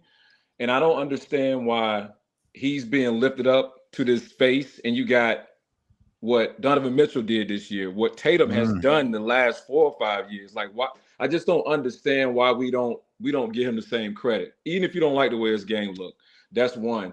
Two, I don't think Savannah wants LeBron at home. I think that's why LeBron is playing. I think he knows once he goes home, it's going to be a wrap. I'll tell you that now. That's two. Three, it's something I didn't like about what Westbrook did in that last game. I didn't like that technical that he got in the end. I didn't really. I was looking. I was like, I get it. You hype, but I just thought it was a situation where it's like it's a first round playoff series. You're the higher seed. You're really supposed to win. So I'm curious to see how he plays in this second round because Russ is so up and down. He's so like he has one good game, but then he'll just do a whole bunch of crazy stuff. Yeah. But I'm just gonna leave those three things. I'll let other callers come on and I'll sit back and listen to you guys. Thank you, Dallas. That's Yep. good stuff. You know, I think Anthony Edwards, his style of play was important, but you got some nerve to walk through the streets of LA when you didn't have a very good series saying, I sent you home. I mean, for fuck's sakes, Rudy Gobert stole the stage. Can somebody tell me what Russ did to get that T? Huh? What did Russell Westbrook do to get that T? I missed that. Oh, he intentionally did it. He apparently he hung on the rim on a dunk and didn't get teed up. So somehow he wanted to get teed up, which I think is petty because the Clippers are actually a season removed from his history. How are you still hanging on to this? So the thing about Westbrook, real quick, is speaking about players that LeBron didn't make, better.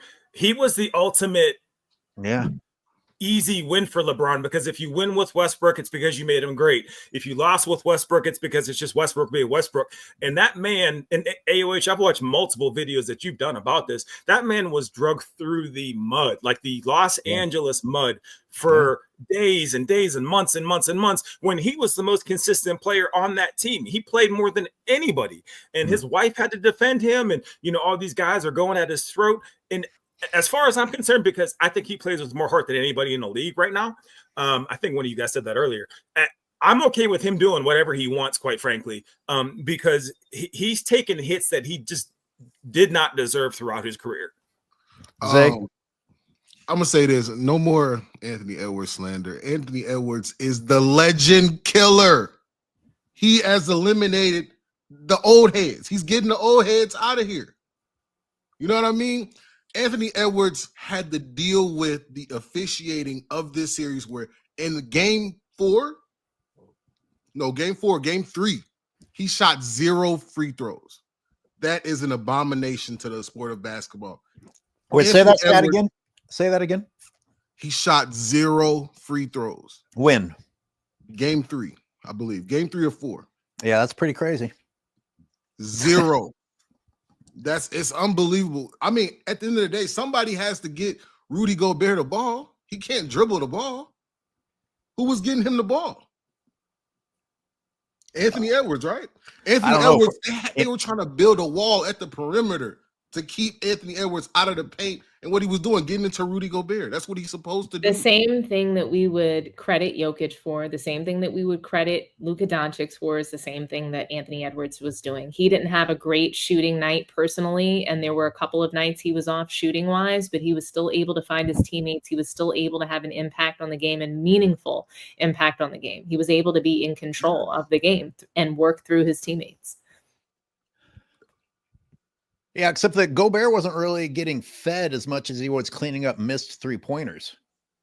Yes, he didn't shoot well from 3. And that's something that I've always talked about with him. I don't want you shooting 11, 12 threes a game. That's not they were picking up Anthony Edwards. So they were picking him up right at half court and he was throwing the ball right into the dunker spot. I mean, that was happening. That happened a few times. He did also clean up, like you said, right off rebounds because there was no rim protector anywhere in sight.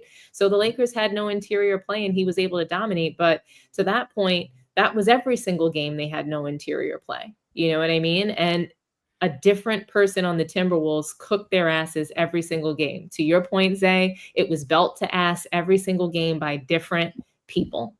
Yes, thank you. And the only game that wasn't belt to ass was where they didn't call a single foul in Edwards. Correct. Favor. Exactly. That where the refs helped them, and the refs helped them every single game, and they still lost this series. And wait till I drop these. Wait till I drop this video about these questions that the media was asking and not asking after each of these terrible ass performances. Can't wait. Also, Russell Westbrook deserved to get it in. You know what I'm saying? He just got the steal, fast break steal, dunk. They were just exploding. No Diddy. They were exploding on the Clippers, man. It was unbelievable what I saw at the end of that third quarter. That was crazy. J Pitt, you're on. Yo, can you hear me? Yes. All right. Another banger of a show. You guys are beautiful, every single one of y'all. It's good to see Sports T here. Hope she comes back. She's absolutely brilliant. So I want to. There were some discussions about the future of the league, and it seems to be pretty bleak. It seems to be kind of negative. I would like to say that from what I've seen in these playoffs, I think the future looks pretty bright with teams like the Pistons and teams like Orlando, who are making some noise in the first round, led by Paulo Banchero and Cade Cunningham, respectively, on both teams. Jalen Brunson doing his thing in New York. I love that guy. I absolutely love that guy. Just across the board, Anthony Edwards maturing as he goes along, watching him grow. I think the NBA is in a very, very good position. And also the fact that the refs are kind of letting the players play. I think they're experimenting currently with all the feedback that they have been getting from the fans recently. I think they're starting to adjust and adapt, and they're understanding like what we're all talking about. And you guys just need to keep doing what you're doing. Do not relent. Keep it going. Keep it flowing. Shout out to Sports and Fitness Rants. We need his passion. You guys, we need to stick together and get through this. Just don't challenge him or he'll leave. Sports like Fitness Rants, died.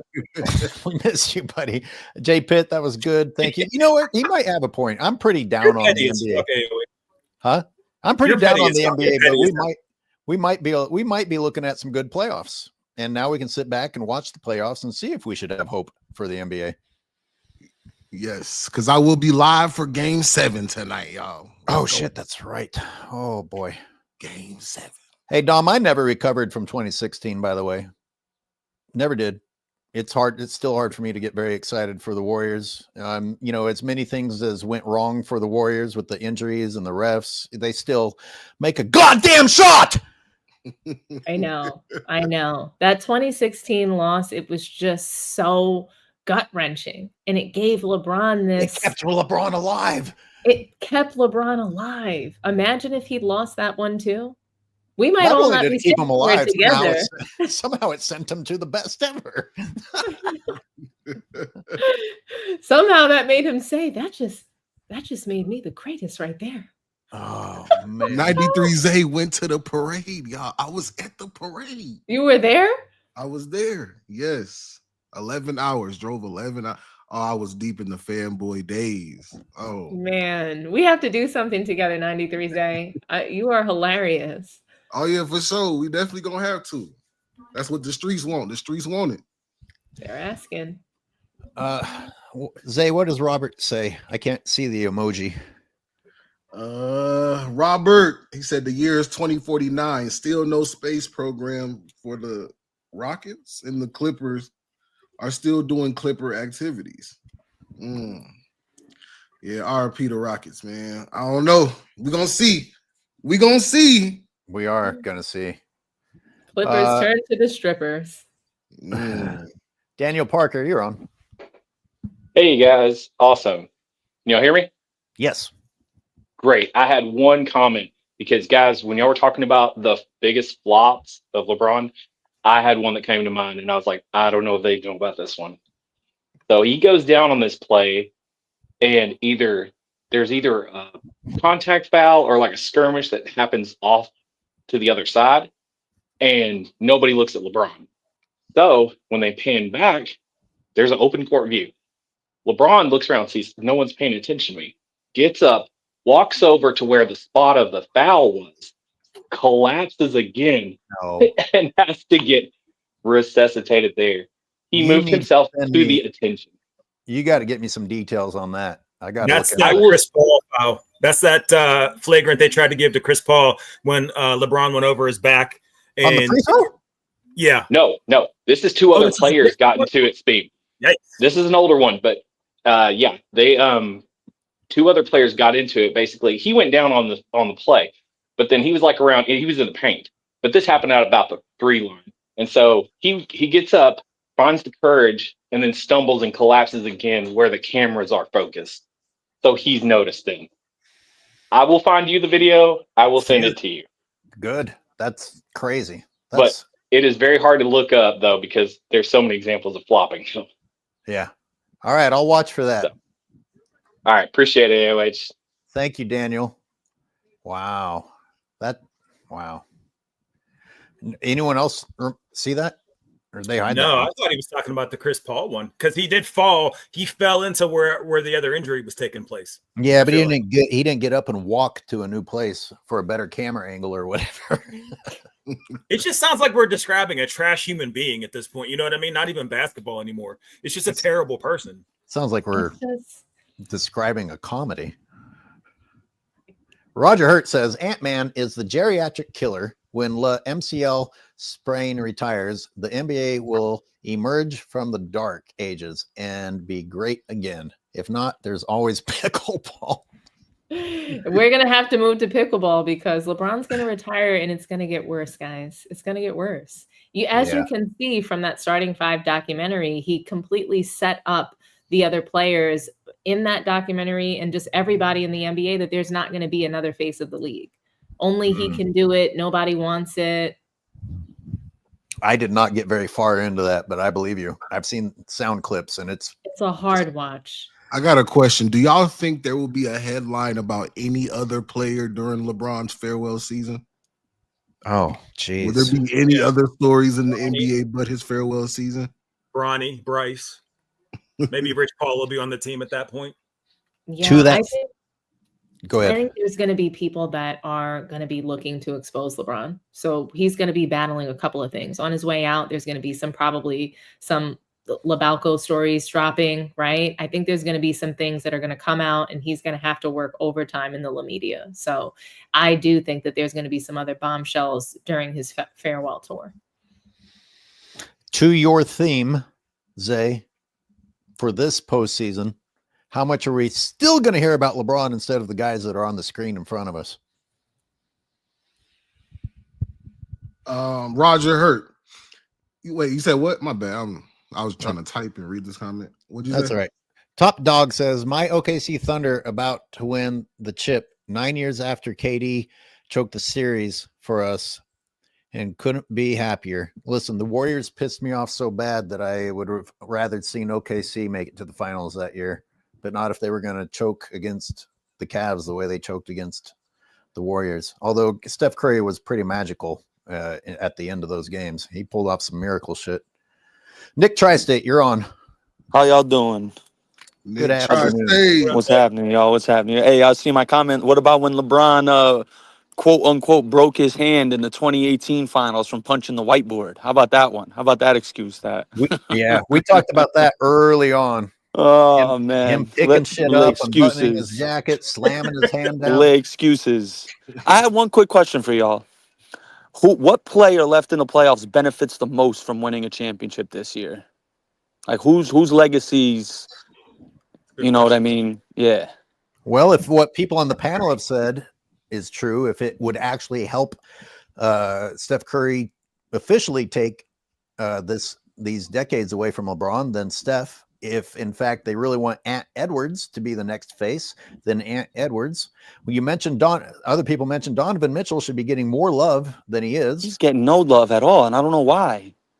I know why. Donovan Mitchell doesn't get the love and praise he deserves because he's always been a really great regular season player and drops off in the postseason. And typically his ceiling has been the second round. So himself, OKC, New York Knicks, they're up against the same impending doom is a second round hole. And can they get out of it? Can they at least make it to the elusive Western Conference Finals? One more quick thing. If Russell Westbrook plays well and they win a championship, does that get him into the top 5 point guards of all time conversation? No,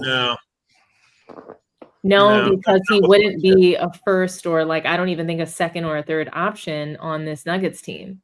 So I think he's averaging somewhere around 20, 25 minutes of play. He comes off the bench. So he came off the bench and outplayed James Harden, right? Yeah. But I don't think that it changes his legacy. It would just be that at least he's won a title. So he won't be overrated per se as a point guard anymore. And I don't think that he'll be considered like a good for nothing Hall of Famer if he wins the title. It gets him out of the Charles Barkley, Patrick Ewing discussion, and it puts him in the room with champions, but I don't think that it changes his legacy because he wasn't the star player of the team. I think if he plays this well the rest of the postseason, Denver's going to be a tough out. If he plays the way he played last night, they're going to be a tough out, in my opinion. Yeah, he had 5 steals last night. Like Russell Westbrook was crazy on. Can I just posit that I think the Knicks, if they were to get a ring, I think that would make Jalen Brunson look like the greatest thing to happen to the Knicks in forever. The sacrificing his money and being such an openly supportive teammate and just really clutch player of the year, for the Knicks to get a chip under those premises, I think would be just like, that would be earth shattering for me. And I'm not even a Knicks fan all like that. I'm with you. As a Knicks fan, it's earth-shattering to me. I just don't think that it changes the Knicks and like Jalen Brunson perception in the media still. Even with that title, the media is going to still work overtime. The only thing I think it changes for Brunson is the fact that a guard of his size, under 6 feet, or small guards can't win a title. And that you need something different. So I think that's cool. And will the media take the low-hanging fruit that Cat is what's changed about the team? Will they try and give the credit to Cat? They'll give the credit to Cat, even though Brunson did all of these things. I didn't mean to cut you off, say. No, I was gonna just say if my auntie had nuts, she'd be my uncle. I mean, this is all that we're talking about with the Knicks. I wish, but we know what's finna happen to the Knicks this round. You got Karl Anthony Towns. You think Karl Anthony Towns, if he was playing in that series versus the Lakers would have sent the Wolves home. Let's just be honest. You're not wrong. You're not wrong. I've never Julius Randle. Y'all, they talk a lot of shit about him and his playoff performances, him not being available. What he did in that first round right there, Cat wouldn't have been able to do. Cat would have got bullied during that series. Let's just keep it a book. I agree with you. I'll be honest. I think that if the Knicks face the Lakers, and I think it would have been the same outcome. I think almost any team would have sent the Lakers packing in this first round. They are just not built for playoff play, period. But I will say that Karl Anthony Towns is soft, and I thought that I thought that trade was going to make my Knicks and the Timberwolves a first round knockout. Julius Randle didn't play well for the Knicks. He was awful. And I wanted him gone. And I'm happy for him that he's playing at this level with Timberwolves. And it's because they're a small market team. The press isn't after them. New York eats people alive. Julius Randle could not handle that pressure. And that's why he played like shit every single postseason. Yeah. I agree with that. And I just want to say, like, you have a soft-spoken, nice, feminine voice, and your voice is deeper than Karl Anthony Towns. Like, what the fuck? Has anybody heard him talk? Honestly, it's shocking to me that he's got that girlfriend too. I don't know how she listens to that or puts up with it, but he seems to be a nice man. Yeah, I'm with you. They're calling him, the crazy thing is that he's from the East Coast. He's from New Jersey. They're calling him Bodega Cat. I thought it was a joke. And I was like, come postseason, we're going to see some soft play. And I do want to give him some credit because he's increased his level of aggression against the Pistons. Oh my gosh, I was not expecting to see Karl Anthony Towns deliver in that way, but he did. And he's getting more aggressive because he knows he can't play soft basketball in New York. He'll get eaten up. New Yorkers, we need to see you try. Us New Yorkers, we need to see you try. We need to see you play hard. And if you can do that, you're fine. We don't need wins. We're just like the Clippers selling hope. We're selling hustle. We're pushing P. We're not pushing wins. There's something interesting here. We haven't even mentioned the defending champs who are having a great season. What is wrong with these Celtics? Why nobody wants? They're just not interesting, I guess. They're not a likable team. They're not a likable team at all. Jason Tatum is like he's like a lost soul. He's trying so hard to get a personality or an identity when he kind of has no business not being an MVP conversation at this point, because I hate to say it, but it should be his team, not Jaylen Brown's team. I know a lot of people don't think that, but you have contracts like that. They're just a lost team. They have no real identity at all. We've seen Jason Tatum crumble in big moments too often, where we've seen Jaylen Brown step up and be the explosion that the team needed. He deserved Eastern Conference MVP as well as the Finals MVP last year, and that's why he got it. Jason Tatum might very well should be the guy and the player, but he plays stiff. He's got no he's got like kind of no rhythm in his game. He's very stiff. We see him go to the rim very soft. He's missed dunks. He was missing dunks in the Olympics. He was missing dunks and layups in the regular season. So yes, he can play really well, but he doesn't always look like the star. And that's why people have been so confused. But I think what's wrong with the Celtics this season is they were playing around. They were playing like basically pickup all season long. And now we're waiting to see if they're going to repeat, because they at times during the regular season didn't look like they were going to win the title to me. Did I pick up from you that you were watching the Celtic City? Yeah. Okay. I actually love it. Did you notice that in the modern era episode, how much they spent on nostalgia and interweaving shots of past accomplishments, because the current team there isn't much enough to talk about them? Yes, there's not enough game-winning moments. Did you notice earlier in the season when Joe Mazzulla came out and said he doesn't watch the basketball today? He doesn't watch the league. Yeah. So he said that, and this is coming off of a game where all they were doing was shooting 3-point shots. Like, they have just been playing around with the NBA all season long. Like, hey, I don't want you guys to get injured. Just shoot high volume threes. This is going to be we're going to play horse all season. If we lose the game, it's okay. We know what we're going to do come postseason. But they've not been entertaining. They've been a bunch of crybabies as well. Jason Tatum cries about not getting the attention he deserves. Just get out there and play. So how far are people picking? How far is this panel picking the Celtics to go? I have them making it to the conference finals. My Knicks, they don't have enough to beat the Celtics. They don't have enough depth, unfortunately. Yeah, finals. I got them going to the finals. You do?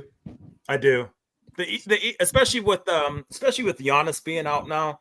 The East is, I don't know. Yeah, there's just no disrespect to the Knicks, but there's just no interesting teams right now, and that's what the Cavs playing out of their mind. And it's just, I don't know.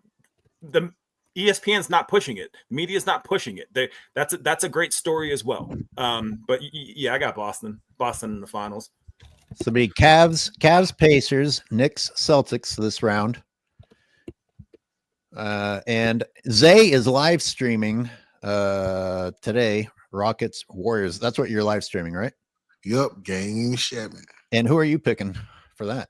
I'm gonna ride with my light-skinned brother, Steph Curry. I'm going to salute, lay the spirit bomb hopes on him. We gotta gather some energy for Steph Curry, because this will be an all-time blunder if they lose this 3-1 lead. You got Jimmy Butler, even though he might be a little sore. I get it, but you can't lose a 3-1 lead. I'm sorry, I'm not. You can't hide from a 3-1 lead now. We can't do that. Yeah, it won't be good. That won't be good if they lose. Can the NBA handle the Rockets being in the playoffs and not the Warriors? I mean, I don't even my sense of reality can't even accept that. You know, just from a basketball fan perspective. Well, do you think that the Rockets versus Timberwolves would be more fun, size on size? Like, I'm already tired trying to imagine the Warriors taking on the Timberwolves.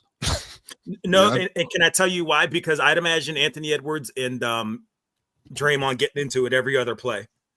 And AE just busted his ass the entire game, which I'd very much be looking forward to. Interesting.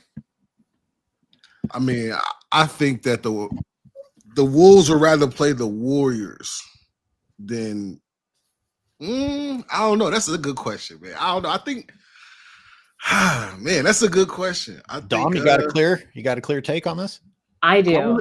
I would rather see me personally, I'd rather see the Rockets versus the Timberwolves, just because I think it's two young teams. Really, I feel like they're better matched from an athleticism perspective, and from also like just Ime Udoka, what he's been able to do with that Houston Rockets team. I would love to see them matched up against each other, but I think that the Timberwolves would probably rather have the Warriors. Yeah. Only because they're faster. To me, they have a more complete team than what the Warriors have. I think that they would have eliminated them in the first round too. There you go, fanboys. Before we move on real quick, before I forget this real quick, I want to throw out there that it's going to be interesting to see if they keep this Anthony Edwards being the king killer dethroner bullshit going into this next series, if that's not what's going to sell. Because if Steph goes out, all right, cool, that's probably your last all-time player on that side, right? Are they still going to keep this going if they beat the Rockets? Is he still the king killer? Is he still the LeBron killer then? Because at that point, you're going to see that it's just more marketing than anything else. When they beat the Lakers, the terrible ass Lakers, okay, well, now I'm the king killer. All right, well, let's see what happens when you play against a real legitimate team and how Anthony Edwards is marketed. That's going to be the true test to see if they want him to be the face of the league or not. Yeah, I mean, Steph is the only one that's even worth talking about if you defeat Steph. I mean, is anyone really impressed that Kevin Durant at this stage in his career was defeated by Anthony Edwards? Nope. LeBron James, you better fucking beat LeBron James at this point. Exactly. No. I don't find them to be impressive. It's the attitude. It's the mentality that he has. Like, hey, I'm trying to knock all these guys off. Their time is over. That's, to me, that's the impressive piece. But look at Kevin Durant and the Phoenix Suns are a disgrace last season, this season. So, yeah. But you're right. You're right. The league is so passive now. You have to get excited when someone's willing to take the crown, even when the crown's being handed to you. A lot of these guys aren't taking it.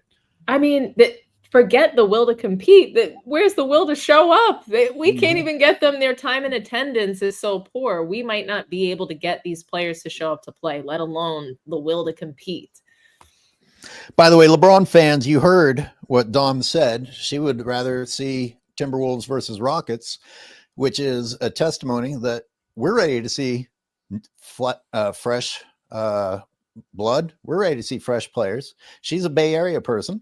I'm a Bay Area person. We aren't, as you accuse us of, desperately clinging to the past. We want to see good basketball. And you're not an old head, but you kind of are in our group, right? I'm old enough. Common sense. I'm definitely mentality. I'll call myself an old head. Yeah. Okay. All right. Well, I don't want to label people without them. I think I'll just say it, guys. I think every single era of basketball dating to the very first era is better than today. Oh, definitely. But they're bigger, stronger, faster now. So I don't understand. Well, LeBron said that they were bigger, stronger, and faster back then, but they weren't smart. They weren't smart. They didn't think the game. Right. And also, real quick, what's his face? Devin Booker needs to be he needs to be scrutinized a little bit more. If I'm gonna do light skin on light skin crime here, he's part of the. He seems to have an attitude issue, and he's so caught up in this Kobe Mamba mentality bullshit, just like Jason Tatum is, that he refused. I don't know. Like, it's weird to me that the Suns are that trash with that amount of offensive firepower. It doesn't make any sense. And nobody talks about Devin Booker being part of the problem, which is concerning to me. I don't think he is part of the problem. How can we blame him? For me, how can we blame him when he was part of the team that went to the finals? So he can play alongside a well-constructed team that has a good coach. Monty Williams, when he was there with DeAndre Ayton, Chris Paul, they were an extremely serviceable team with Devin Booker as that superstar. He should have been left and remained as the superstar with a great point guard like a Chris Paul, somebody that was a floor general. They shouldn't have traded Chris Paul. They should have left him there to run it back again, even though he's a serial loser. I get it. I get why they traded him, but they didn't get better. They didn't get better by picking up Tyus Jones, who's a lesser point guard than Chris Paul. And then Kevin Durant just lacks the leadership. So he brings a ton of superstar power to a team, but then he doesn't want to be part of those leadership discussions. He doesn't want to be vocal. And he wants to be this silent leader when that's not something that you can be. You have to reach back and lift up your other teammates. And he just doesn't do that. Well, Kevin Durant just needs to go back to Golden State, where you're a part of a team and a unit, a solid team where everybody just does their job. He's not meant for like leadership, for corralling and being that star that galvanizes everybody. That's not who he is. Yeah. Would you guys welcome him back? Sorry, I wanted to ask the Bay Area guys. Would you guys welcome Kevin Durant back?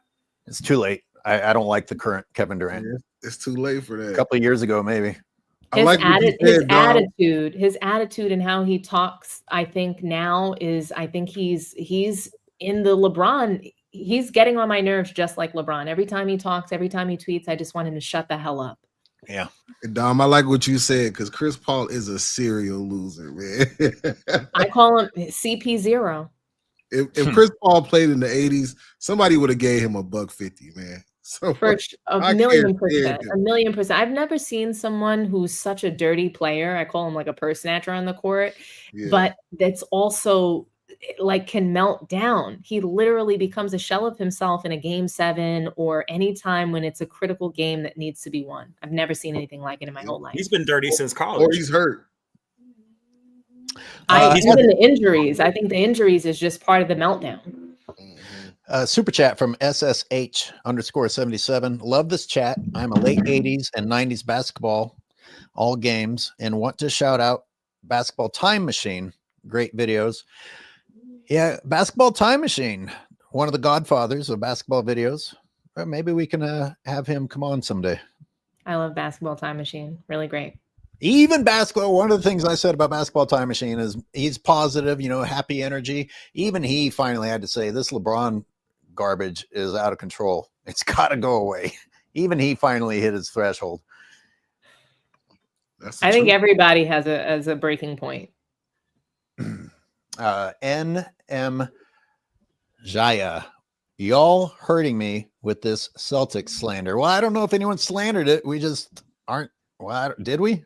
I'm not. No, I just we don't believe in it. That's all. I just said they're just not interesting, which I guess is kind of a slander, but it's I don't know. They don't have an identity. I think they really are interesting, and I do think they do have an identity. There's so many different things that we can talk about. I mean, Jaylen Brown, he was dating Kaiser Gondrezick.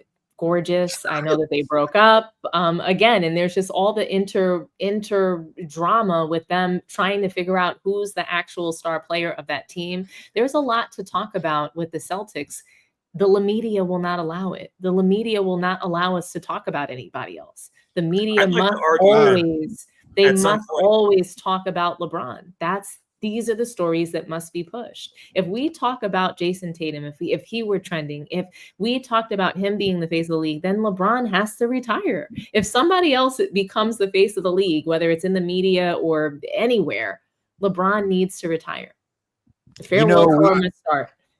We talked earlier about somehow forcing LeBron to retire, or someone talked about the Lakers organization somehow strong arming him into retiring. You know who could strong arm LeBron into retiring is the media by not mentioning him again, because he couldn't live with that. That or really just really putting shining a light on the Labalco. Yeah. If they talked about that for just a couple of weeks, that would, I think, speed up a retirement. For sure. I'm going to take. I want to come back to that. The Celtics, just teams in general, real quick. Teams in general being interesting. At some point, I want to come back and debate you on that, because I disagree completely, just based on kind of personalities and ball movement. But yeah, I want to come back to that for sure. But right on ahead. Jason Tatum is dating LMA. They just had a baby. There's plenty. I'm telling you, there's plenty of interesting things, whether it's in their real life. I mean, Jason Tatum's mom is harder than he is. There's so many things that we can talk about with the Celtics. We just don't, because those are not the stories that are being pushed. I think Tatum is just one of the most uninteresting mute superstars that we've ever seen. I don't know. His crying is pretty interesting to me. He's constantly crying to the media. Why won't you pick me as MVP? Wah, wah, wah. He's a crybaby. I would talk about him more often. It's just he doesn't trend because of the media. Roger Hurt super chat says, is anyone talking about LeBron confirming what we all knew? He doesn't care about the future of his franchise. It's not his role. The franchise killer. I mean, most of us that live in reality saw this about him a long time ago, but is this something he said in the post game? It's not his role, because I can't listen to him. He's definitely alluded to these things. It's not his role, but yet Bronny's on the team and JJ Redick is the coach. So I think case closed, right? Right. Yeah. And let's complain about the lack of depth while you use up a roster spot for Bronny. Well, AOH, you said it like 20 minutes ago when they were talking to that college coach. How they were saying, well, probably like an hour and 20 minutes ago, saying how he had nothing to do with that decision, but in the same breath saying, yeah, I gave him a call and gave him my wishes. That whole thing was a misdirect, and you're fucking stupid if you can't like parse through that. Because what's there to parse? He fucking contacted a guy. I agree with you, but it's no different. It's no different than the Nico Harris and Rob Pelinka just happening to be photographed talking about a super secret fucking trade that's going to shake the foundations of the NBA. They just happen to get a picture of them talking about it right then in that moment in this public area. It's all bullshit. It's all media driven, and this is why us old heads get upset. Is because when we're trying to tell you, well, maybe it's where there's smoke, there's fire. You can follow this pattern of bullshit and literally predict what's going to happen. I mean, everybody in this room, everybody in this chat predicted exactly, almost to a T, what would happen. If the Warriors were crazy and hate it. Question for the panel: if the Warriors had drafted Dalton Connect, how much playing time would Dalton Connect be getting in the playoffs? Probably much more. Mm-hmm. Definitely. I think that they would find minutes for him. Yeah, I think so. He's not small either, you know. He's and what's embarrassing about that is he was an actual real first round pick. I think at the 17th pick, they picked Dalton Connect. He was a legitimate draft pick, and he gets played the same amount of minutes as Bronny, 2 minutes or so. And then he comes in and scores, whereas Bronny's left on 0%. Dom, they said he was the future of the team. He was the future of the team, and then they traded him and then rescinded the trade. And he's supposed to sit there. And he's supposed to sit there with a fucking smile on his face and set screens for Bronny James. Like, these are human beings. Like, I know. And he was so happy. He was so happy to go to Charlotte.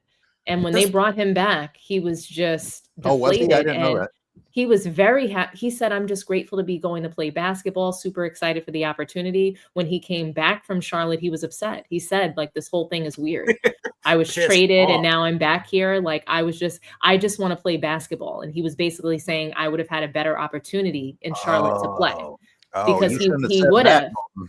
You should have said that. And so then, and he came back, and they wound up giving him more minutes, and I think they started him in a game alongside Austin Reeves and Luka Doncic, and he went off for 30 points. All three of them scored 60 combined, and they were calling them the Snow Time Lakers. Wasn't that against Portland though, the last game?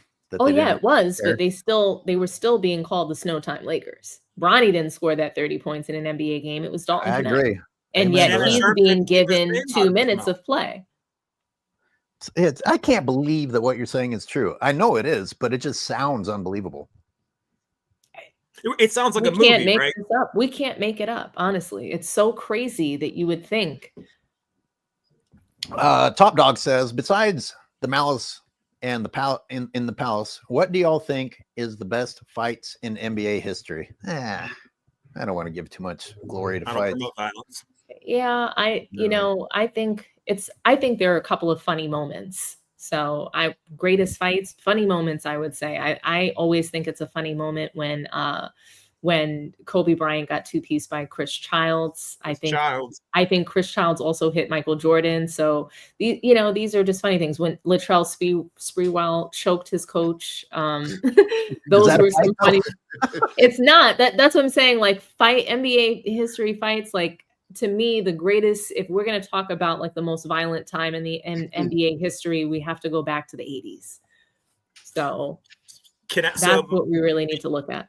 The correct answer, what's his face getting dragged on Alonzo Mourning's leg. Jeff Van Gundy getting dragged around on Alonzo Mourning's leg, I think would be the best fight in the history of the NBA. I don't think there wasn't one technical, not one flagrant, and you got this man just carrying this dude by his leg, just swinging him around. That's when they were men. I know. I guess they're not men anymore. With the nail polish in the handbags. Nail polish, nail polish, and the dresses. They pretty much. That's why I don't think SGA can be the face of the league, because he does weird shit like that, and he's a free throw merchant. That's why he can't be the face of the league. Do we think that Russell Westbrook hit as many 3-point shots as he's worn dresses? Oh, jeez. That is a low. That's the Russ I low blow. Russ come out here. Jeez, that was showing rough. his back shoulders. What the fuck?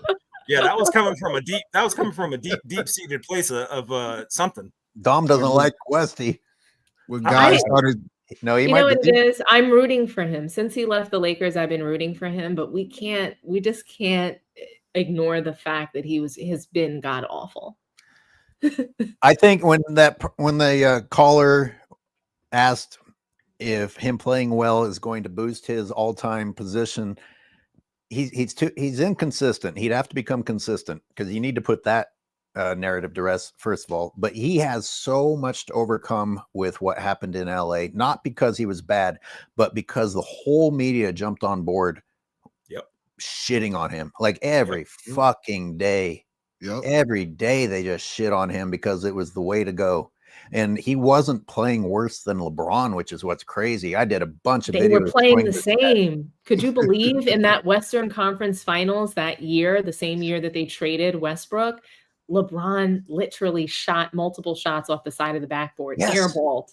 It was like he was blind. It was like he was blind, like he couldn't see the basket. He literally was playing like Westbrook.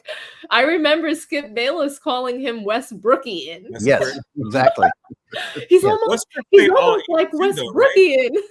He played all 82 that season that everyone was giving him shit, though, if I remember correctly. So he played all 82 games, I think, the season prior, but the next season he took a couple of games, like when he was traded from the Lakers, like he sat because he was going to get benched. He was injured because he had to come off the bench one game, but he still played more games that year, I think, than LeBron James and Anthony Davis combined. Oh yeah. He did. I remember him trying to be the one who was encouraging. He's the one who had the positive attitude. He tried to keep their heads up, and they were like, "Go fuck yourself." Because we know. Yeah, you remember that? Oh yeah, of course I do. Of course I do. But just imagine what we went over here. That LeBron James was as bad or worse as Westbrook, and Westbrook is the one who somehow is going to have to dig himself out of the hole of that year. And he lost money. He doesn't even have regular contracts anymore. He's got veteran minimums and stuff. That's true. Wow. Westbrook is getting $4 million. Maybe it's a good thing. Maybe it helped remind him that he's here for basketball.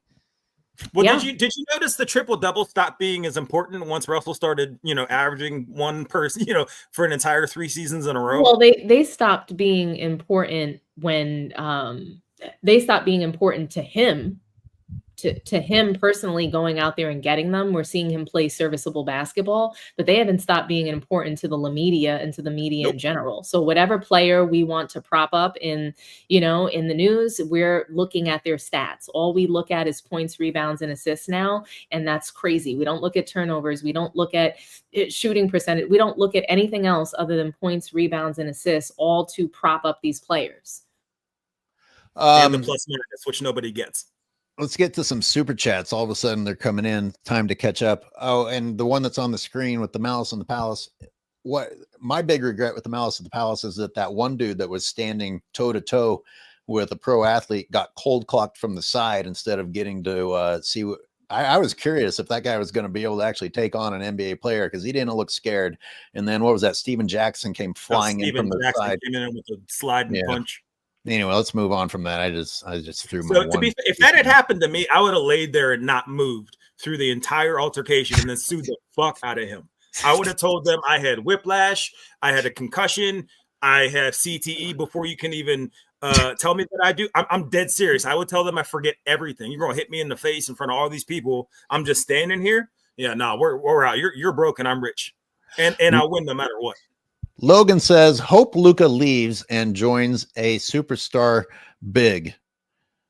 Thanos says, Dalton would have been the 6th man. He's top 10 or 5 talent that fell to the Lakers. He's better than Reeves.